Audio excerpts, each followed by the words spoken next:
Not really. We got some silver and some gold. Right. 2,400 silver pieces at that, and 60 gold pieces on top, plus the Leviathan dagger, which but we actually didn't. We found that the session prior. Yeah, but it got fully identified last session. Mm-hmm. Sure. And you met the proprietor of this place, so like he ran it, a guy named Dench, and he was sort of a zombie head, alcoholic, hardcore, and who knows what else. And he had let this cult kind of be run in his basement. And you guys are just deciding what to do next. You have you estimate about 45 minutes or so before you can try open the portal. And that would take you to the hub, as far as you know, to the hotel room.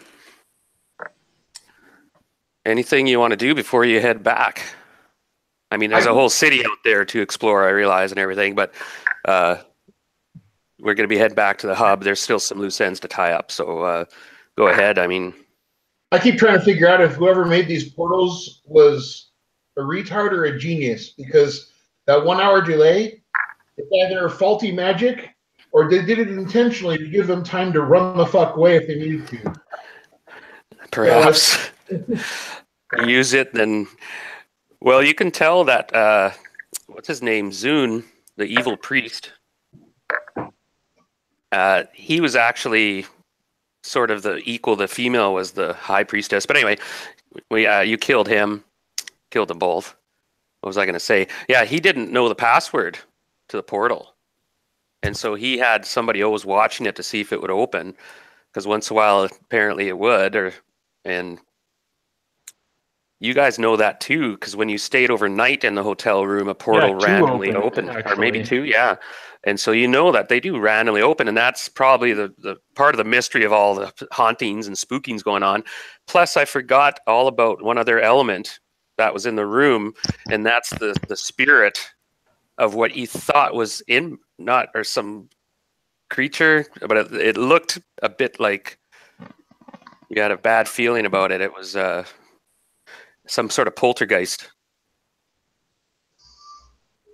And it had scared them in the first session, and that's when they'd originally found it. And it had animated this hat and floated it up and caused some mayhem. A couple people freaked out.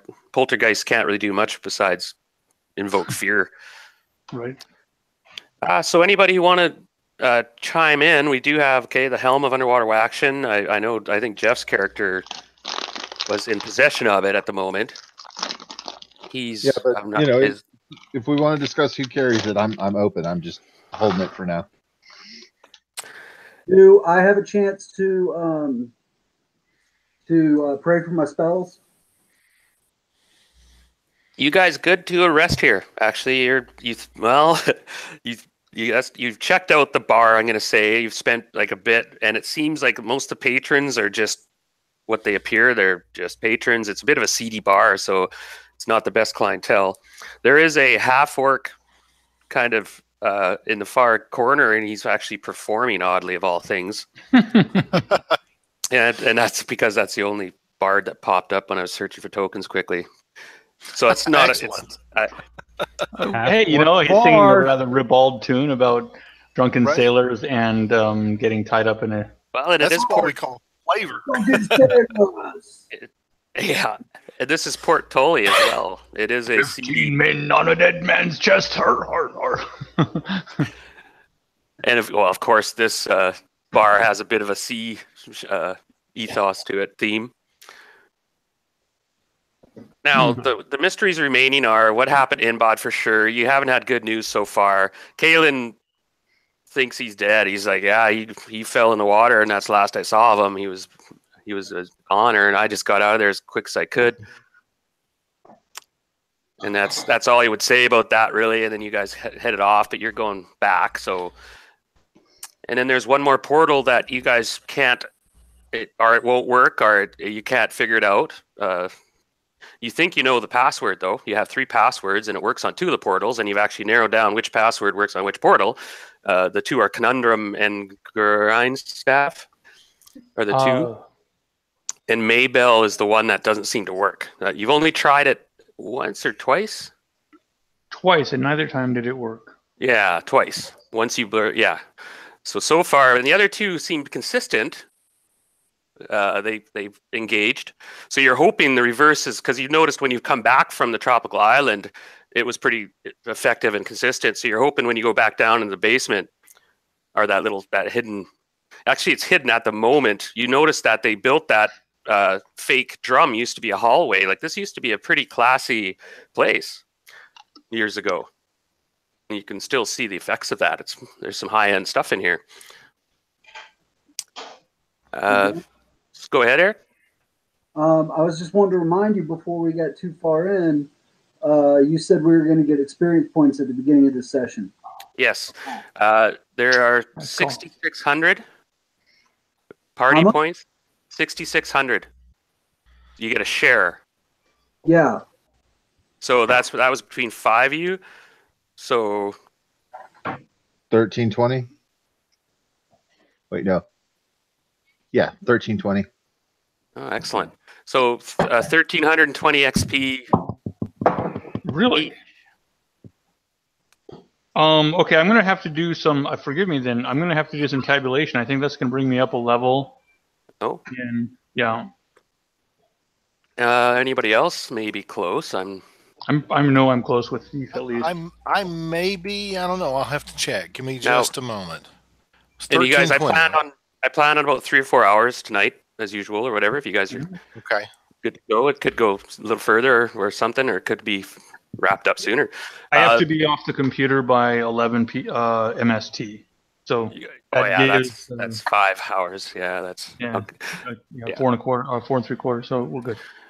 So so he's got the Helm of Underwater action right now. Go ahead, Eric. I was just gonna say I am 725 XP short from next level. Wow, to be fifth? The 5th level.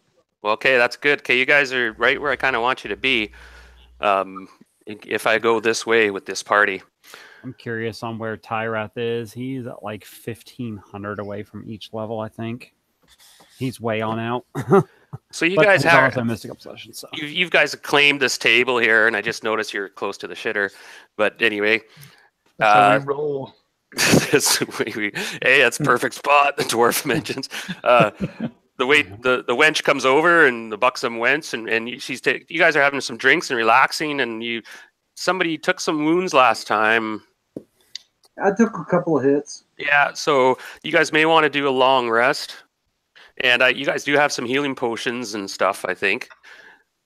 And I can cast Cure one more time.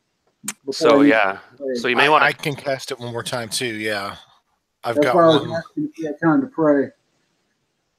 So you guys, I don't know if you're in a major hurry. If you guys want to stay overnight here, or go back and stay overnight at the other hotel, or actually, it might be safer here. If we want to get a real night's rest, we might want to do it here because we've never been able to get a rest at that other place. That is true. There's a poltergeist there. He comes out at night and haunts everybody. That's the guy who's been haunting that hallway and everything. He comes out every few nights and does random stuff, throws things around. I'm not gonna. I don't want to seem too like superstitious or anything like that. But poltergeists have nothing on assassins that sneak into our room and stab us with poison daggers. You dig? That's true. Right. Maybe this would be the place. Reasons to be glad I wasn't here for that session. So you guys quickly, Dench just seems to be relieved that he's still got a job so far. I don't know how you want to deal with him, or if you guys have responsibility. You guys, as the representative of NBOD, you better. You'd have to prove that first, though. Yeah, and Vama, you're technically still a slave. Just a reminder. Yeah, I know. I'm not. You've noticed I haven't said a damn word. Yeah. Okay. And you guys, I don't know. You guys shared your backgrounds a little bit, so you guys are aware that Vama is from this city originally. Yeah, and I'm also potentially wanted in this city. Oh, definitely. Well, it depends if they found out. Or, It depends. And so may still be just a slave on duty. Sounds like a bunch of horseshit to me. I don't really feel like waking up in any stocks. Well, you're lucky he doesn't make you wear a collar or something, or obvious brand or something. You know, he's never done that. like some people do their slaves to make them mark them right. For what it's worth, I would have escaped a lot sooner if that were the case. Well, perhaps. And I'm still working on my experience points, by the way. Gotcha. Reviewing the player's handbook, but I believe that I went up a level in Thief. so everybody may want to top up their spells if we're going to take a long rest. Make sure you've done that for the day and you write them down so we don't just pick and choose and make them set up. And then also, you do know that you're going to a tropical place, and you do know there's lots of water, and the Singing Cliffs are across a lagoon. So you have to, you might want to plan a little bit if you're going to go there. For one thing, there's supposedly a treasure there, if that's for material reward, but also you have a feeling that's where NBOD was last seen, and you have a name that was given to you by Kalen, and Kalen still likes actually to have his rum as well. He gave you the name of Brenia, and it puzzled him to this day. He's never seen this Brenia character or anything. But he does know that's its territory, and he stays away from that side of the lagoon. And his ship is over there. He originally was shipwrecked on. The Solaris was his ship, and then he just stayed. That's my hit point. I went up a level in Thief. So now also we'll divide that by 2 and add it to my hit points. Everyone zoom in and make sure you can move your tokens and punch in your hit points and your armor class on your token. In the red circle, put in your hit points. In the green circle, put in your armor class. And then I can quickly reference. And if you don't understand what I'm saying, I can explain that further. Is anybody? Where am I? I don't see my guy. Vama, where's Vama? You said that you want your. Where's Vama? Oh, I can click on Merrick. I can click on. Oh, there's Vama. I'm in DM mode. Sorry. Red, you wanted our armor class, and green, you wanted our hit points? Please. And then that's sort of universal. And then I also encourage you guys to use the underneath, when you highlight your token, there's the symbols that you can pick. And we have a couple universal ones, like if you're slowed, you put the snail on your guy. Or if you've only got one eye, you put you put Valma's name on your guy. Right. All right, you want hit those points are kind of red, handy. You said? Yeah. Copy. I re-entered it as a player, so I don't have too many options. Sorry, armor class is red or hit points are red? Hit points are red, armor class is green. Okay. Gotcha. So mine's up to date. Well, then, let me change that, because I got a different answer. 19 What's the blue one? What is that? That's for your choice. I haven't decided really what would fit in there. I'd say almost, I don't know, How about prime a Thaco? attribute. Thaco would actually be a good idea. It seems to be coming up quite often. Yeah, and if you need to know your Thaco, I'll give you your number, and you just add your to hit bonus. Mm-hmm. So if anybody need it, any fighters, anybody need it, their Thaco? Mine should still be 20. I'm horrible with math, so yes, I need that. You're the cleric? Yes, I am.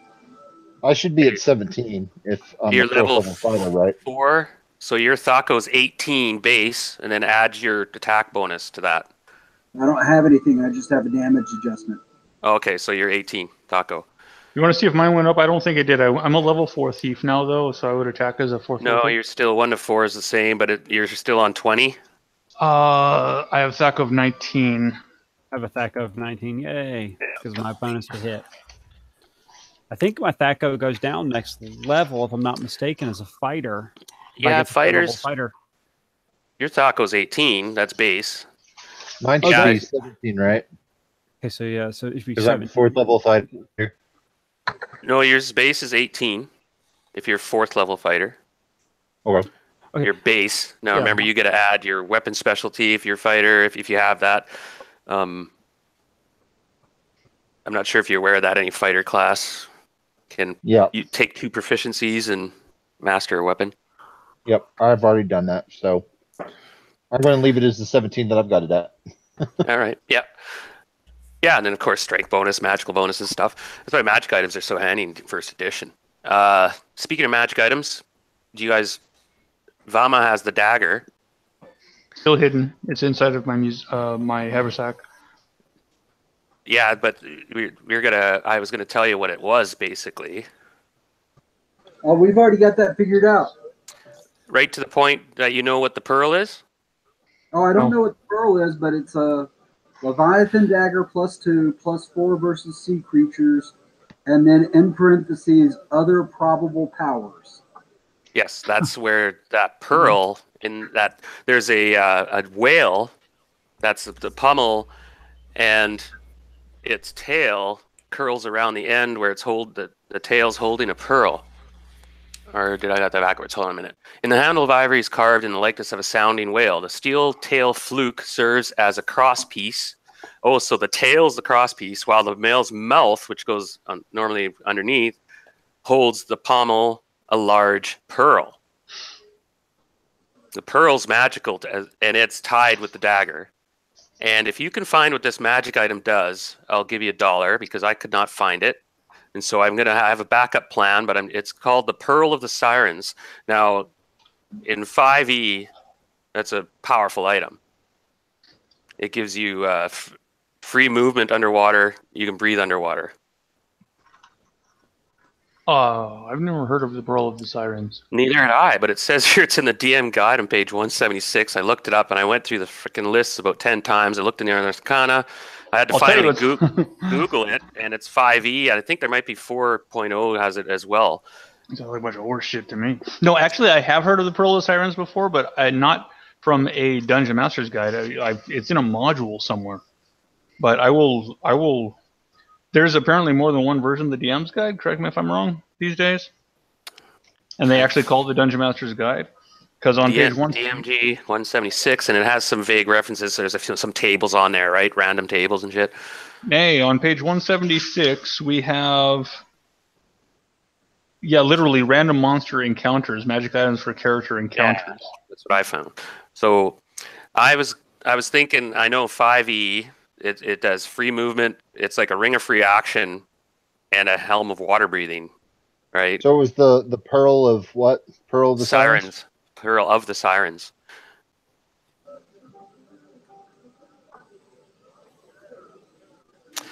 Yeah, interesting. And you know so that unique item.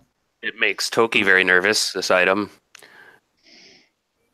Oh, it's a pearl. It's okay. It's considered a cursed object to his people, but he's no longer one of his people, kind of. So he has that problem, unless something happens. All right, so that's a handy item. And you guys are going to hit the hay, and we'll get up and go? I'd reckon, yeah. Okay. So we'll assume you guys take shifts and watches and stuff, and I'm just going to kind of speed it forward. I mean, we could have encounters, and I have other plots that were churning in my head, but I thought, no, we'll get to the crux. And you get up the next day, head down to the secret compartment. Dench is he's away right now, not on shift, and there's other people running the show. It seems to be running itself quite well. And you notice one of the head bar wenches, she's in now on shift, and she seems to be much more with it. And her name's Jackie. And she greets you when you guys come down. It serves you breakfast, and she seems to run this place. She's chasing around the other girls and making sure everything's being run tight ship. And then you guys finish up, head down, and still using the concealed door of the keg. You go down the passageway, past the dead bodies. Yeah, if that's a first edition item, I don't know where they got it because it is not in the DMG for first ed. Yeah, I couldn't find it either. It's weird. So, there it is. But anyway, you guys go past their little temple and go into where the pool is, where all the quippers are. I guess you could feed them a couple corpses. Well, actually, we should probably get rid of those corpses. You know what I mean? It's going to stink. Yeah. So, yeah, okay, you guys clean up. Yeah, let's start dragging these back down to the quippers. Oh, yeah, I was feeding them the quippers. I mean, those quippers will just done. Just like having pigs right on the farm. You just anything, including human, will fall. So You guys go to the beam now. You guys want to say the word? This one is Grindstaff, right? I think. Maybe it doesn't matter. It's either Grindstaff or Conundrum. It's Conundrum. Conundrum, okay. It's a word. No, it is Conundrum. We've opened it twice. So you say it. Could you roll the percentage dice if Ready? you want to say it? I'll do it if you don't mind. Okay. And everyone's got selected their spells and stuff. And Yep. now also bear in mind. Okay, well I'm ahead of myself. Go ahead, make the roll. All right, forgive me for one moment here. Here we go. Rock and roll percentage 25. Okay, you see that weird orifice open again, and it's like usual, except now you're kind of, once you can see in, you see that it's NBOD'S room again. Now nobody happens to be there at the moment, and it appears empty. Like you guys still have this place rented. Yeah. So Right, so we haven't had a time shift at least. I mean, like we rented it for I think 3 days, right? yeah, it's been like 7 hours, 8 hours. You guys took like a 6-hour rest, recharged. Now take your healing potions or whatever if you need it. I paid extra to get it for more days. Okay, that's yeah. Just I'll say you guys have tied it up for 5 days then or something. That works. Okay, so you're back in the room.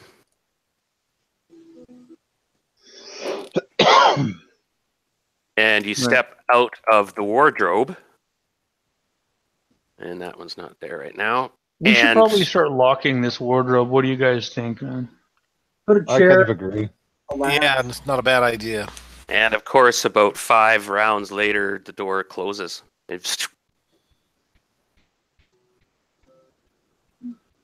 Yeah, we'll borrow it from this side with something. If we have something heavy that we can just keep there to. And Hey, move the desk in front of it. I'll start doing that. everything's bolted down to the floor. Oh, fuck yeah, that's right. I mean, you could probably work at it and unbolt it, but it's being a sea doggy. He's just had that quirk, and for some reason, I'll take a chair and latch it underneath the handles of the wardrobe at an angle, you know. well, and hopefully there's no more cultists that show up later or whatnot. I don't know. I raced ahead a bit, but you guys didn't talk to Jackie or anything really, right? So We give her a look. Yeah, and she might not be aware. Like you guys went into the back and disappeared. You're not sure if she even knows about this concealed door. You're pretty sure Dench did. So anyway, we're back here, and we're back in NBOD'S room. Now, you do know that the chest has the one that goes to the tropical island. Mm-hmm. And you suspect the bathtub, maybe the desk, but probably the bathtub, maybe the bed. That's another thing that's bolted to the floor and might be a portal as well. But and there's the fish down in the commons, don't forget. Not that it has... No, our mission is still to go down into. We want to go down to that tropical island and clear that up. We've got a keg of rum to give as a gift. Correct. To NBOD'S friend, and that's Toki's home originally, anyways. And we at least have a map with potentially beasties, harpy, kraken, you name it. Oh, and Kaylin pointed out that's their territory. That's where they hang out, those bluffs. So we're off then to the tropics. Right, through the sea chest there. So anyone say conundrum? Roll the bone. Roll the 100-sided. There we go. Here's some dice. Conundrum 53. And like clockwork, the lid shimmers and bounces, and you open it up, and there's the portal on the floor, or in the bottom, not the floor, the bottom of the chest, and the rope ladder's there, and everybody, the body's gone. The tide's been through and stuff. The body of Zune is gone. And back to whatever else spawned him.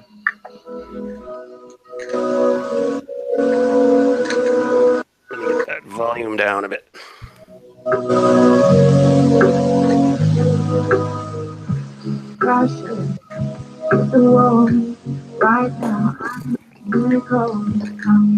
Where's that infernal noise coming from?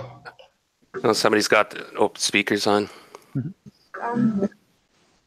I'll just cut it out for now. So you guys come down right here. Oops, I moved that. And you recognize the beautiful beaches and the wash of the water and the beautiful aqua turquoise kind of glitter of the water. And it's actually it was about 7 in the morning. You could tell where the sun is. It's setting, but it's a ways from setting. You probably have an hour or hour and a half of light, you estimate, before the sunset. Real quick, I'm going to step in the water like up to my knees, and I'm going to put out a call from what we talked about when we finished out my history. Oh, yeah. And I'm just going to see if, I'm imagining a bull shark in this area, but I'm just going to see if there's anything nearby so that if something happens and we're in the water, I know that there might be aid. Okay, it'll take you a turn to like kind of put out the call, and you should have some sort of something. Maybe if you give up, right? I mean, we didn't cover that, but in the future, I'm not sure if that's necessary or not. But I don't know either. That's why I just stepped into the water. No, that's fine. So you go out and you start your calls, I guess waist deep or whatever, right? So the way we should do this is I will just give you, depending now, the conditions are pretty good here, right? So you basically, at this point, I'll just say wisdom check. Now, depending if you were like on some river in the mainland, I would give you like a harsh penalty, wisdom check -10. It would be very difficult to get a shark up in some places, not all. It's a bull shark, Yeah, go ahead. So roll your wisdom check here. This sounds like something I could have helped with. I got a 5. Yeah, and I was going to say the further down you get on the scale would be like, you could summon like some nurse sharks or something or whatever, right? But okay, you can hear back it pulses through the water. The sharks give it a little electric pulses and whatnot, nodes. And you can understand that there's sharks within the vicinity. Roll the 4-sided. Is it a bull shark or something else? I rolled a 3. So yeah, there's the 3 sharks in the area, and you can see their fins out there in the way out in the wash. Do I happen to know what kind of sharks they are? Yeah, they're large ones, predatorial large sharks. Yeah, we'll go with bull sharks. Cool. Yeah, and it's prime. Look, like you're in one of the better spots to summon sea creatures, right? This is right. So I didn't put many restrictions at this point, and So basically you can only do that like, I don't know, probably like once a day or once a week, sort of thing. We have to think of that limitation as well. I'll have to think about that, okay, Eric, and I'll work with you. I appreciate it. Like I said, I was just putting out a basic call to see if there were any in the area. I wasn't summoning. Yeah, I don't know if they hang out together, but there's 3. Bull sharks travel in packs. Okay, so there's a small pack or part of a pack. They can be part of a pack, or they can be by themselves. So. Okay. The way to NBOD'S place is basically due west, and you can go around kind of the jungle main part, you realize now, and you can follow this side of the atoll and then slip over and probably get to Kalen's hut in half an hour or so of pretty good pace. You don't see any headhunters at the moment? They had boats drawn up when we were here before, and we don't see their boats, do we? No. Right, so we're probably in good shape. I don't think they came from here. They came from somewhere else. And they use canoes to get from point A to point B. So. Well, Toki told you this is a holy place to his people. It's taboo. Like unless you have reason to come here. Oh yeah, after we were here, you're damn straight it's taboo. That too. So Toki, I don't know how you feel about this. Well, we kind of know you're relieved yet in trepidation as well. Mm-hmm. And Kalen's hut's in the water for some reason. Right, but we'll head to Kalen. So we've got that load of rum with us, and this is going to be going to Kalen. After we give this to Kalen, whatever information we can get from him, that'd be great. Vema will just be communicating that really quickly, and he'll say like look, last time we just went straight through the jungle and followed the beach to the left. And that was rough going. Yeah. Like you could go around a bit, so Might be better to just go around. Yeah, and like I said, so you guys can go that way. I mean, I guess you have the rum. I don't want to force you guys any direction, of course. We'll Let me know if you want to do that. anything else. Yeah. So you guys reach where his hut is, and it's still there, and you hear the sounds of some nice light drums going. And there's about 45 minutes. You can see this beautiful. Even right now, it looks beautiful. It's just one of those pristine islands where the sun is starting to hit its most beautiful spot in the sunset, right? And you can hear these nice little smaller congos kind of going. It doesn't sound like the deep rhythms of the other bigger ones he was using when he was charming the Kraken. So you hear the sound of the drums. I was just saying, as we're moving on, I was going to give a quick prayer to Menanon and thank him for delivering us here safely. And I think I'll just leave it at that. You know, just under my breath in Dwarvish, plain, simple, to the point. Oh, no, good call. And if you actually summon the sharks, there'll be a time limit of how long they stay as well. Right. And we'll work on that too. It'll be like 1d6 turns or something, right? Now you guys see the hut now, and the music is really soothing. He's very good. Like he's very good percussionist. And you see he might be even hitting a little tambourine or something with his feet, and he's got a nice sound going. And you come around now. I don't know how in particular you want to approach cautiously. Do you want to talk to me? We'll say who's in front. Who's I'm carrying? going to let the people who already know this guy up front. Yeah, I think and Togi should go. And they've told you about Kalen. They've described him in detail and their encounters, and so He's you kind of. an old guy. He plays the drums. He's a little off his rocker. He's been here for too long. I think he's sunbaked and ja love.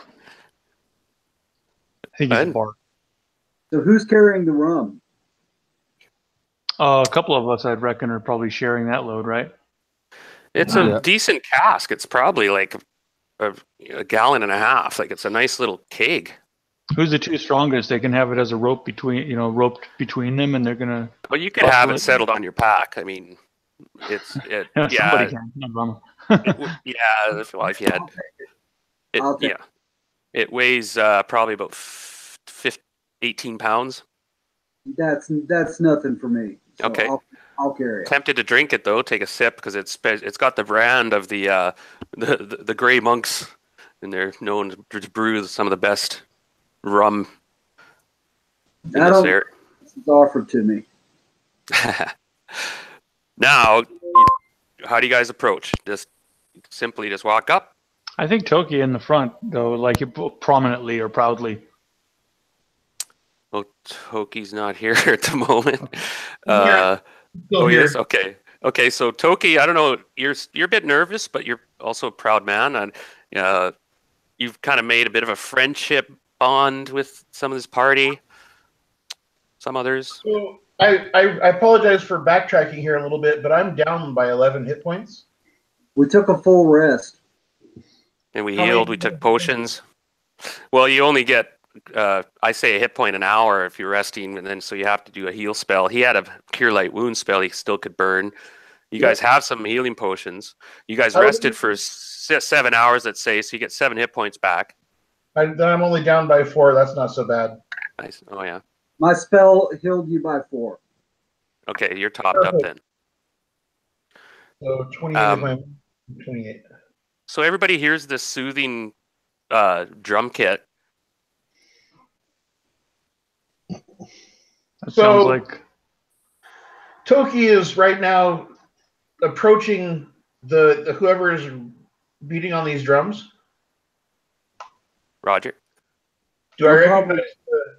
do I recognize the beat that's being pounded out? Do I know what sort of ritual is going on? Okay, so you guys stop and listen then, a little ways away, Yes. and because you're like Toki holds up his hand, and then you can hear a voice singing that starts singing with the drums, and it don't sound like Kaylin. It sounds like a female's voice, and it's singing a traditional song of your people, Toki. So it is my people. So it's probably could be one of your people. Sounds like a female. Sounds like Kaylin might have a friend. And you guys still are. You have to go around the corner in the approach, so you guys move up closer, and you can see the light still out and everything, and you can see Kaylin sitting on his little mat in front of his hut, and he's got his little implements around him, and he's right into this rhythm on this drums. He doesn't notice you guys even, and there's a girl, well, actually a woman, a native woman, and of course bare topped and just wearing a little skirt deal, and she's singing, and then she sees you and stops suddenly, and her eyes go wide. Toki is actually standing proud in the robes of that evil priest that he took, the snakeskin robes, with my spear, and I'm wearing that crown and the earrings that I got from, these are the trophies of war that I got killing demons in the spirit world. So you recognize her. Who is she? Her name is Lysael, and she's she was a bit of I wouldn't say middle age, but getting probably in her 30s, which is for your people's getting on. But she still, you can see, she still carries her beauty and whatnot. And she was a widow, like her husband and your people. Often the women are shunned when their husbands die, and die particularly in shame and whatnot. So anyway, she's here, and she stops, and Kaylin spins around, and he's about to jump up, and you see this kind of scrawny, wiry, deeply tanned dude with this beard that's kind of, ironically, the beard's a bit trimmed, and he has braids in it and stuff and beads, and that's probably her work. Maybe because it wasn't there last time. He apparently has a girlfriend. I was going to say, is this a marriage ceremony that we've interrupted? No, apparently they were just singing to the sunset. Yeah, that's if we get set in the mood. But she's kind of she stopped, and Kaylin's like puts up his hand to her and says something quickly. Well, you understand. It's okay. Just hold on one moment. So you're back. Oi! Greeting! And you bring more friends, eh? You bring backup? Yeah, Come. a little back up. We bring some libations too. Yes, we do. Ah, you. And his face lights up, and he's I'm going to take the cask over to him, hand it to him as a gift, and say, I am Somos. I am with friends. So Toki is waiting to see what sort of reception he gets. Okay, so just hold on. So you came up, but he's just like, he goes up to Toki and he says, I see a little of a mark of civility on him. Does he speak our tongue? And he's speaking in common at that point. And Toki, you follow it a bit. You've been learning as much as you can in the last couple weeks or 4 weeks or so, and you've picked up. What's your intelligence? 1 second. Yours is pretty good. I thought it was like 12 or 13. And so you've got like a level 2 out of 5, maybe, understanding. So you can answer him as well. He goes, so I see a little mark of civility. Does he understand any of our tongue? I understand some. And he hasn't tried to eat any of you. And he gives out a chuckle. He loves that joke. Too much gristle. He goes, but then he bows formally to Somos. And you can tell there's an elegance to him. At one time, he moved in higher circles, perhaps, and he had reached a level of notoriety, and he bows elaborately to Somos. Pleasure to meet you, my friend. If I have met the others, of course, Vama, and how are you? Never been better. Never been better. The eye didn't get the eye replaced yet, I see. No, I haven't quite found the right vendor for And what is this? He gestures at Tyrath. You have strange company, especially for a half-elf. He looks at Vama quickly.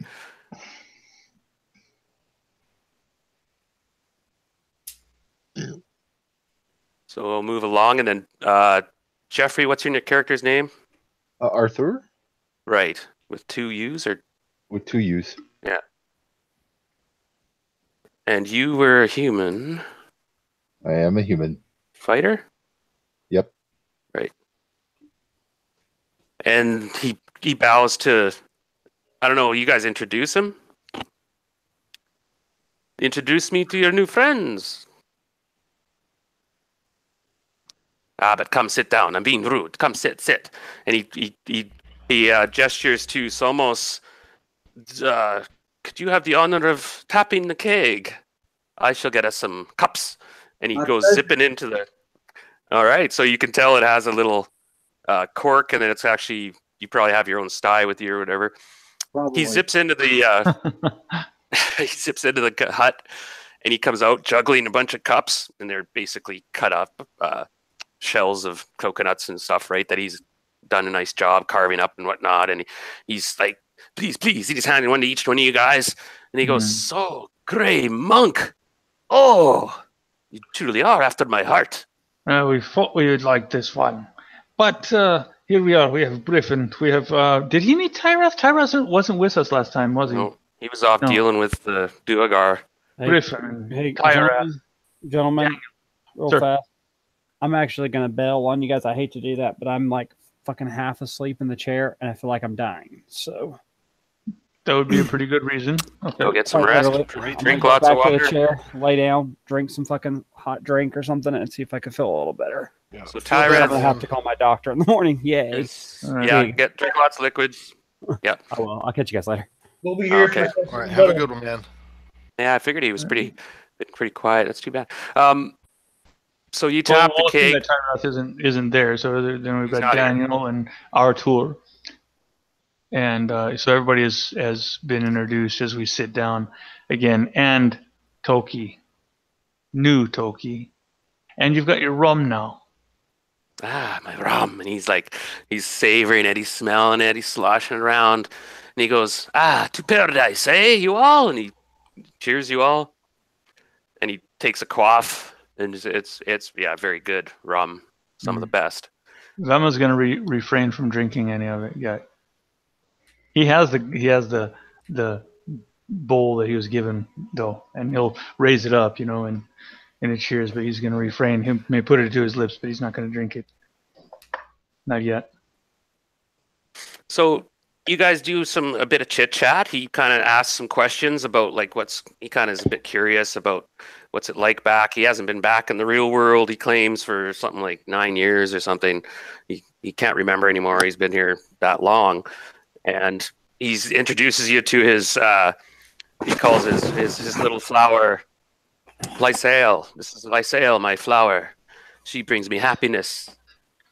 And We all know that story, man. And Lysail's on her, just crouched on her, with her feet tucked up under her butt, on her knees, just standing kind of straight. And she looks a bit nervous, and she's never seen the likes of most of you and all Is this she drinking the metal. rum And too?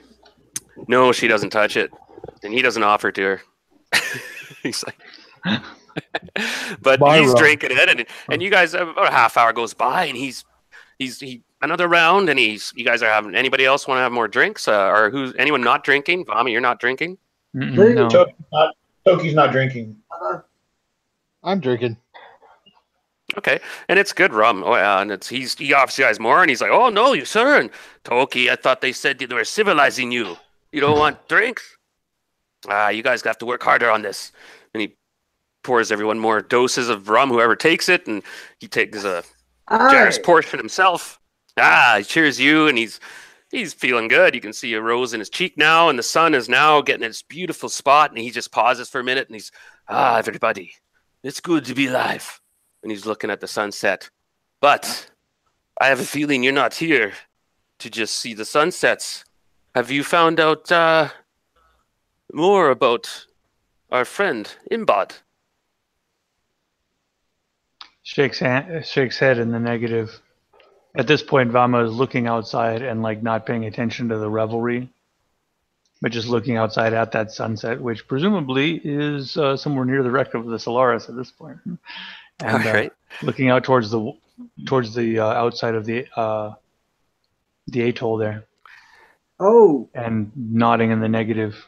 Nothing. Yeah, you guys can take a look around the map, and because it's been described to you, and Vima probably drew a friggin' map from memory. We'll say this is kind of it, perhaps. Now, the lurker in the shallows is some monstrosity they saw last time that rubbed out a bunch of natives, and Toki barely survived. So you know that there's this kraken creature that lurks in the lagoon, and Kalen knows about it, and he knows that at night you don't go out in the water in the lagoon. At night, that's when it hunts. He says during the day, he mentioned it's safe to go out there. As far as he knows, he goes out there a little ways and does his thing, but he doesn't go much more than like 100 yards. He has all the other side of the ocean to go fish and stuff.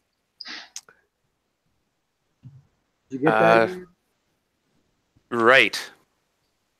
There is a connection we came up with. I worked with Edric on this.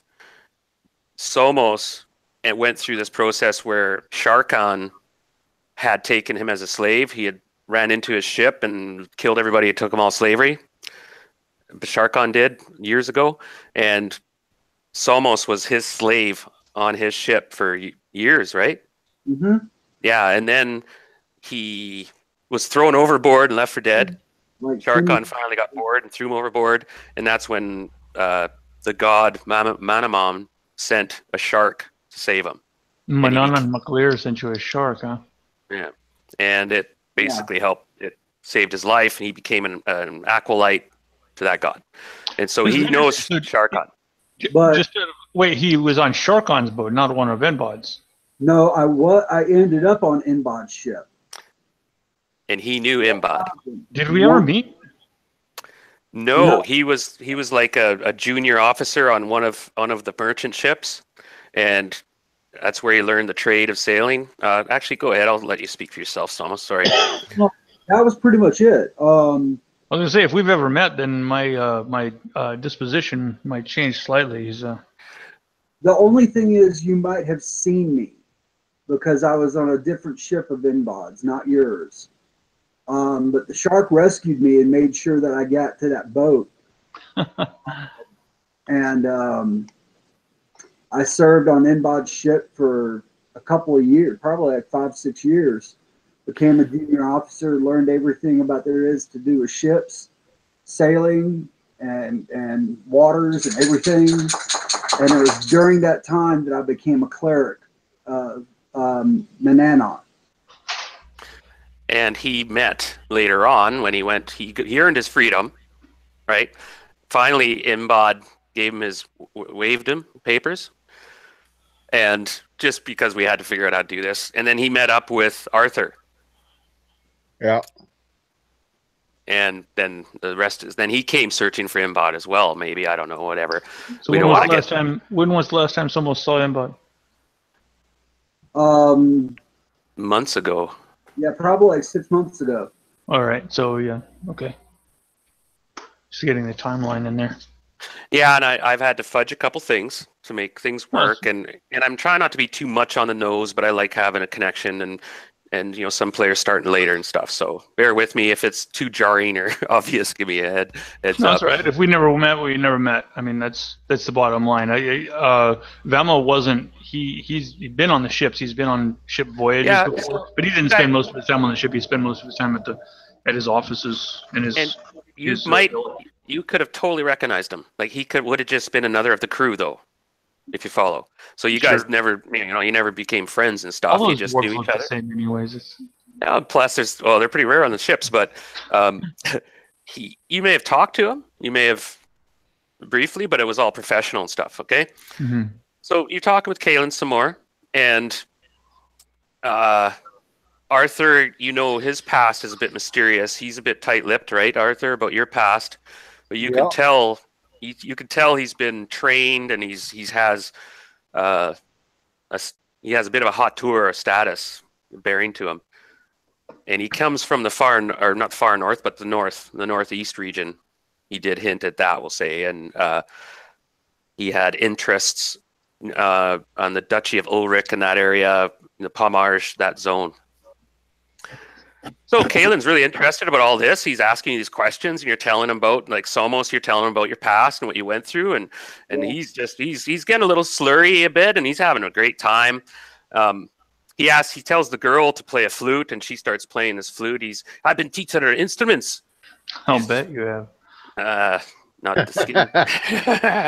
So he gets a chuckle.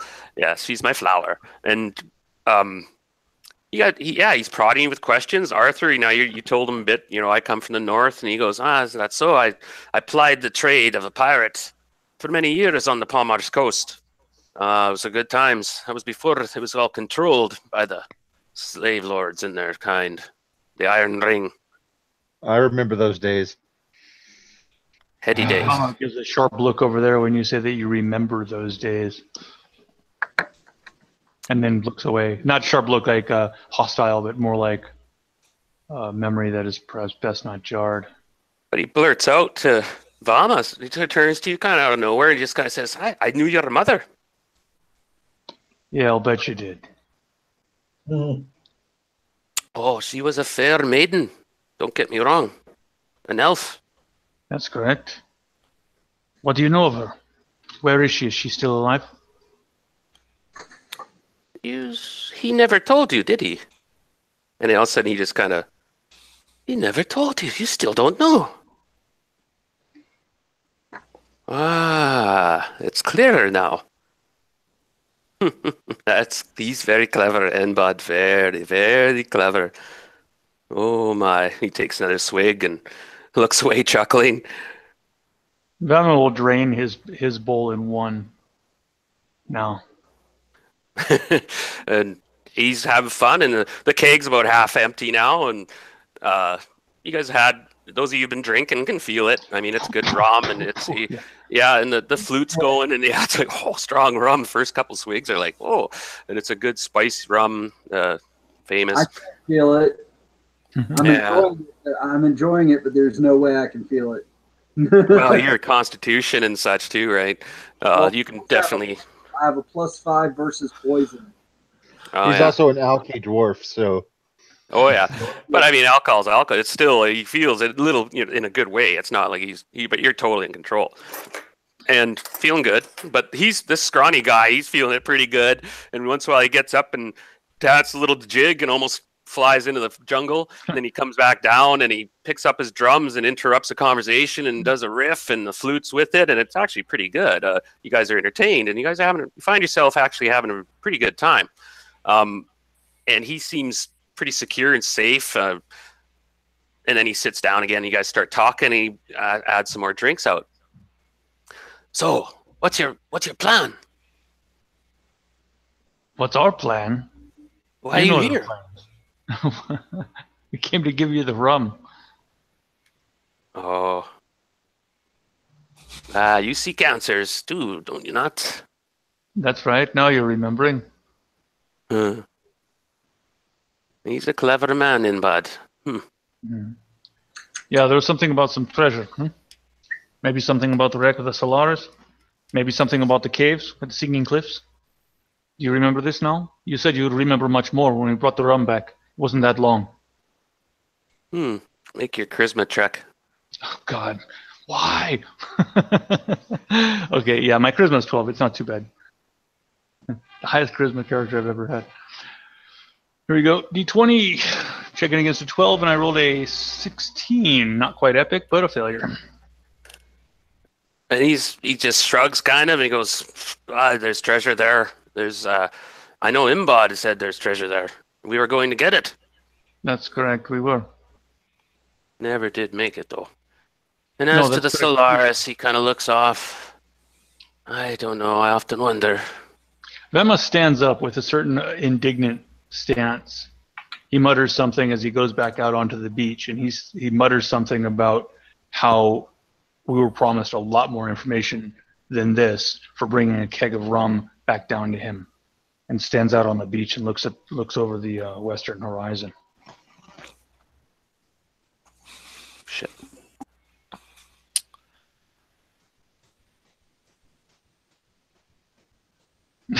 Look at that level of finality. Wow.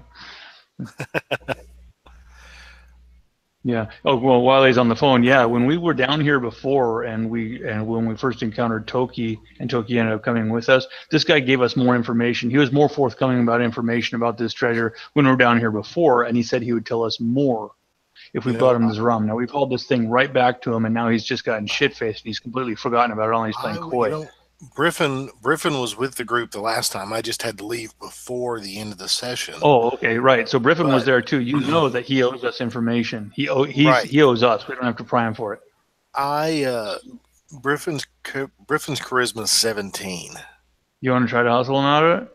Yeah, oh, that's right. That's right. Since I was here before, I remember your pass without a trace. So I'll when Darren gets back on it, we can try that. We can try a different approach. We can good cop, bad cop him.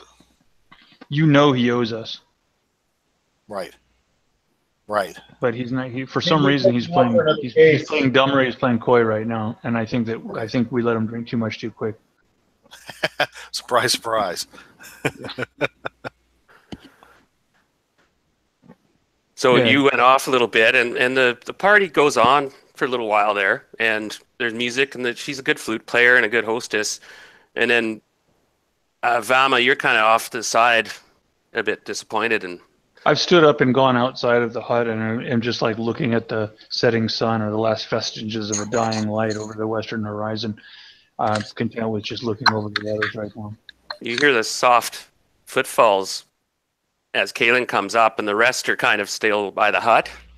And Kalen comes up, and behind you can hear him in a soft voice, and he goes, "NBOD was your father." Whoa! He made a slave of his son? He did. Guess what? You have legal right to all of his holdings now. But he had good reason. For your mother was a very important elf maiden. And he helped her escape. And the one that he took her from vowed vengeance.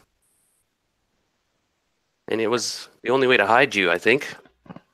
Under plain sight. He never called you his son or by name or any association with the elf maiden. That's what I was going to tell you. I don't believe you. You may not, but it is true. I was there. Your father. He says I was there when you were born. He was there. He watched you get conceived. You know, my mom. Yeah, well, okay. And then he took your mother away, and she was never seen again.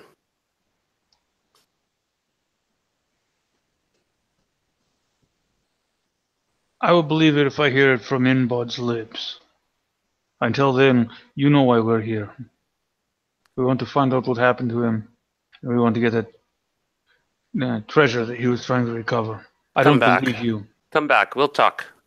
That's what you said last time, and now we're here, and you're just barely talking to us. I feel insulted. I'm sorry about that, but there's not much else I can say. I have nothing to hide. I have no desire for treasure. I have no desire to leave this place. I have my flower. That's right. You have your flower, and you have your rum, and you have got the kraken. We all do what we have to do to survive. Yeah, well, I need to find NBOD. Maybe we should make this a matter of survival. Then you have to go to the caves. We put a knife to his neck. We'll make it a matter of survival right quick, won't we? Mm-hmm. No, I wouldn't do that. I wouldn't dare. He knows something, and I know he's trying to be nice, and Vama's trying to be nice, but he's too interested in his little flower right now. Yeah, and he doesn't have much else to offer, apparently, at the moment. And he's told you, well, he's told you quite a bit. He's given you guys a lot of information already. He did tell you about the harpies that lurk at the Singing Cliffs, about this strange thing, Bernia. And he fears that Imbod and the... Oh, yeah, I guess... Oh, he doesn't know you have the dagger, right? Mm-mm. Right. No, that was going to be brought up with him when he was a little more forthcoming with this. He can catch himself up on his story before we start showing him anything like that. I still don't.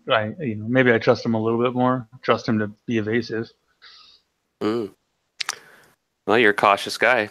Yeah, very much so. Now that he's only got one eye, he's got twice as much caution. But he turns to the rest of the party, goes, well, it's been 2 hours have gone by. It's now dark and the fire's been built up, and there's still a bit of rum going around. And so what I've said is true. The Singing Cliffs are a dangerous place. I dare not go there. But that is where you'll find your answers to Inbod. At the Sinking Cliffs. How far away is that? That's like, according to this map here, we're looking at something along the lines of a mile? Yeah, about a mile across. Yeah, we could see them from the shoreline here if it were day. Oh, yeah. They're about 300 feet high. Right, so they're quite high and misty with the salt spray. How do we get out there to the Singing Cliffs, and what do we expect to find? Well, I don't recommend at night.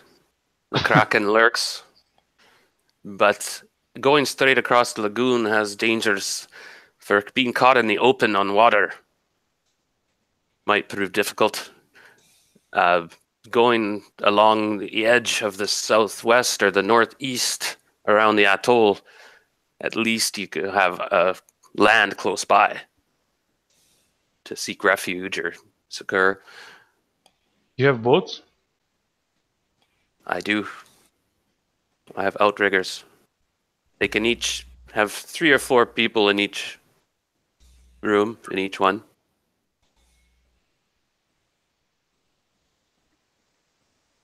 And he seems pretty serious. He's kind of sobered up a bit. He's realized you guys are Vama's pretty serious. Anyone else can, I know a few other people are having a bit of a good time and enjoying themselves and just observing. Anyone else want to chime in? That one will give a little eye to Briffin as well, like raise an eyebrow there. Yeah, I'm going to step out to talk to Kalen as well. See if I can get any more information from him. Well, he came back to the party. Oh, okay. And he brought Vama, and he's like, come, have a drink. And I don't know if you want to tell the rest of the party what he told you. No. You mean about the parentage? Yeah. No. He doesn't want to say a damn thing about it just yet. There's time enough for reckoning there. Mm. But Briffin does have a much higher charisma and may be able to get under his belt a little bit. So you're going to just talk to him and try just to see if he has any more information?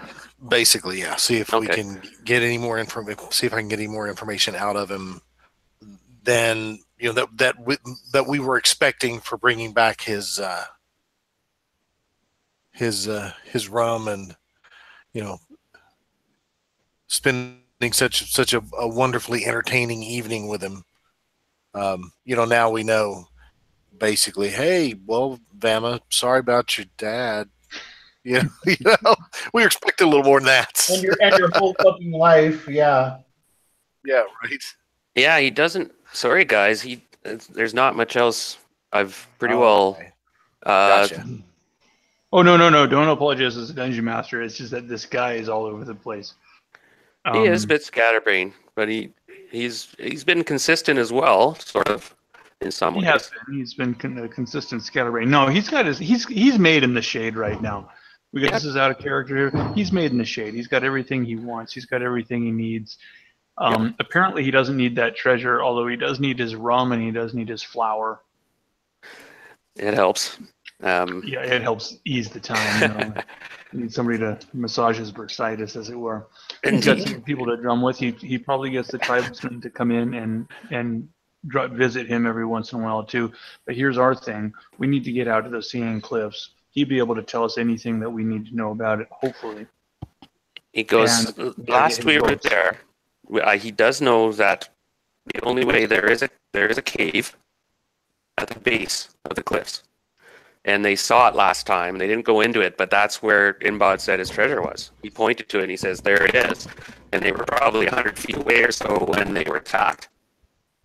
And for some reason, it took. He went overboard and was lost, and it was pretty choppy, and the weather was rough, and Kalen, he tell he feels really bad, like in shame for probably running away, quote unquote. But there was nothing he could do as far as he knew. It was on the water, but he warns you. He says the cave, at least the entrance, is not dry. Like it's water goes right into the cave. What were you attacked by? It attacked NBOD. What was it that attacked you? He does not know. He doesn't know. No, and I don't know if you believe him or not, but he claims he says, "I do not know, but the Harpies called it Bernia. They taunted me years ago." Oh. Go ahead. What's the best time tide-wise to approach? Yes, so probably in the afternoon would be the lowest tide. And he asked me that, then it's possible the water wouldn't be deep. But he thinks the cave looked like it was wet the whole cycle of the tide. Could you take a boat? By description, can I tell exactly what he's referring as far as high tide, low tide, or whatever? Say You again? mean like the depth differential? Yeah. He Like, doesn't.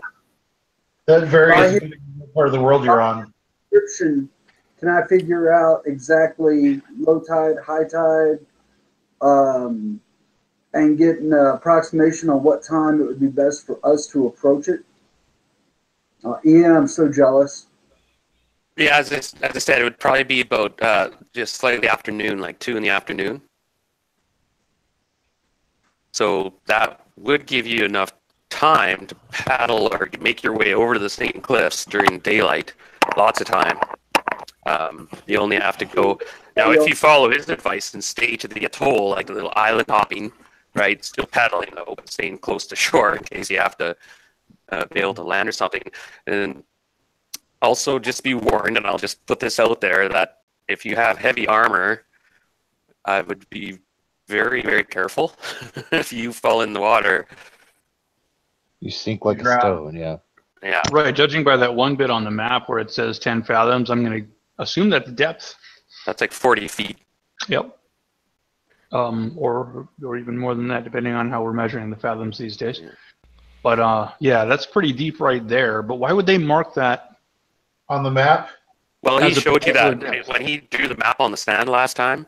Mm-hmm. He drew that dotted line, and he said, we came in this way, and this is where the anchor is, where we were attacked, and that arrow is pointing to the cave. Right. No, the question was actually why would he mark a certain position at 10 fathoms depth? It seems like that's probably where they would bring their ship in, so they need to know if it's deep enough to not crash on the reef. Yeah, being a sailor, that's probably the last he checked it. And then, of course, the center of the atoll is going to be deeper, like the center of the volcano. So he was going as shallow as he could go then, really. Probably that's the ring. So around the ring, it's still 40 feet at high tide. So there's still, even at low tide, there's still water in such gaps. In these outrigger canoes, we could go around clockwise from our position, right? So we can pass right by the wreck of the Solaris if it's still Right. visible at all, Right. and maybe even investigate that, and then get onto the edge of the Singing Cliffs and bring the boats right in. So regardless of the depth, as long as we can get boats in and out, Right. then we should be in good shape. That's idealized. Mm-hmm. So if we can discuss this with him a little bit. I guess there's no time better than the present, really. Vama's going to pull off his haversack and pull out that bundle of greasy rags and reveal that blade, the Leviathan blade. He's surprised. Ah, that's NBOD'S dagger. No, it is our dagger. Ah, he would use that to cow the natives. It was quite something to see. He kind of looked sideways a bit at Toki, and I know they're scared shitless of the thing. And he goes, it has powers too, though. You realized? What sort of powers does it have? What do you know about it? No, it's magical. And I So know, does I know, Bernina wants it. Why? Why? I have a feeling that was something to do with him and Bud disappearing. That dagger carries a curse. And Bud mentioned it. He said he dared not bring it back here anymore. And He's here we afraid are. that No, we got it with us, right? Yeah, at least we know that before we go back out onto the water. Yeah, It's- and here we are. We brought it back. Yeah. Yeah, bingo, bango. it attracts creatures. Which kind? And he kind of glances, and it's like creatures of the deep. They seek it, Why? and it's designed to kill them. So it draws them forth so they can be killed. Well, Yes, presumably. and that is the legend. That's what Inbot told me. He found out about it. It'll be one hell of a fisherman's dagger if somebody fishes with a dagger. Mm. Tied on the end of a stick. Comes a fisherman's You spear. also know. And Zoom don't wanted- go near water larger than, like, say, I don't know, a foot deep and 2 feet across. Should be all right. And I remember Zune really wanted it badly. Mm-hmm. Yeah. Oh, you know Um, what? We could have tested that on the Quippers, huh? But, well, Karma sorts what I got. So it's getting to about 10 at night, and it's a beautiful night, starry sky and everything, and the water's lapping on the shore, and things have slowed down a bit. The rum's almost done. He's been very generous with it. He's, shared it around. Why is the rum gone? Mm. Why is the rum always gone? Yeah, he's also the last gets poured out. He's like, oh, easy come, easy go. He goes, I hope it was worth it. I'm beginning to notice a pattern, actually. Every single time you get a bunch of adventurers around, the alcohol is gone. And it happens every single time. I'm beginning to be suspect. I think the adventurers are drinking it. Hmm. Whatever will give you the idea that the adventurers cause alcohol shortages. I'm just saying there's a coincidence here that seems to happen. So the night's going to carry on a little bit, and people can wander off, and he says, you're welcome to crash here tonight if you wish. Of course, I see no danger. It is a very quiet time with the natives. He kind of glances at Toki, and but seems to accept Toki for what he is. He seems to be very happy-go-lucky and seems to take risks, not blush at it. It's just like he knows you guys could overpower him and kill him probably, and take him stuff, and he's just like, well, We what have am I no gonna-" interest in doing that, though. Yeah, and yeah, we already- so far. I mean, we already drank the rum, so We brought the rum, though. Just be fair about that. Yeah. It was He given as gave a you gift to some him, and he gave it He to us. gave you some good nuggets of information Mhm. for 50 gold pieces worth of rum. for rum. So the question will be then, as the night progresses and nothing, we're probably going to get some good rest for this, and maybe we can spread out along the beach to rest. The dagger should probably be buried somewhere, but you know what I mean, just in case it attracts a sea creature during the night. You don't mind that? The Kraken comes up on shore. Then Remember, the Kraken's active at night. As long as someone utters the phrase "release the." Indeed. And rolls their R. Kraken. But Caitlin does mention that the Kraken didn't seem as to that point whenever Inbod did have the dagger there. The Kraken hadn't showed up for whatever reason. But he's a bit nervous having the dagger there, but he shrugs again. He's like, well, come see, come saw. And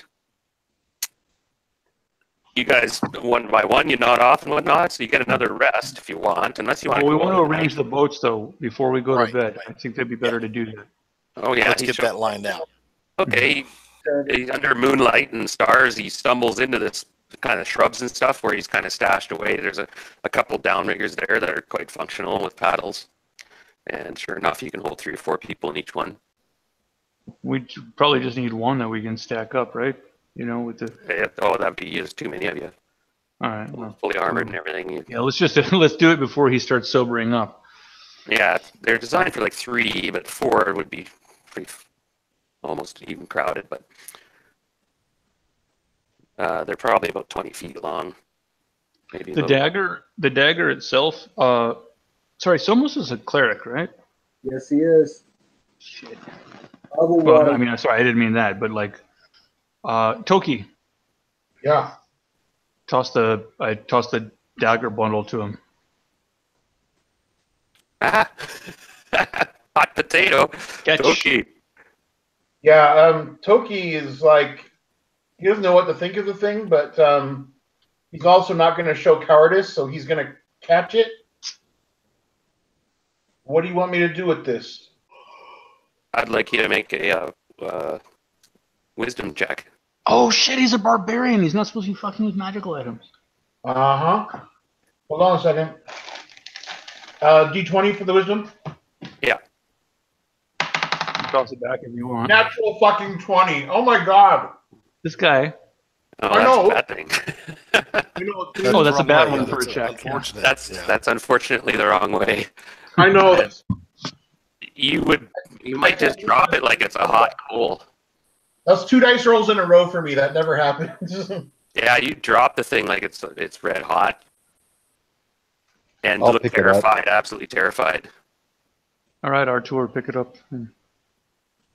Because I don't have those problems, so I will pick it up. Yeah, it's a nice dagger. I don't know. And anything else we're gonna do before we do this? So that's the plan. You're gonna go clockwise, island hop. It'll take you. It's a little bit further, but not much. Probably about a third, maybe further, because you're arcing We around. can stay on the outside of the atoll if we go clockwise like that. Yeah, and you could stay. Hopefully, now sometimes it's pretty rough and steep, and it might not be as simple as you think if you've ever been on the ocean and you've seen cliff sides. Mm-hmm. It's really hard to get footing.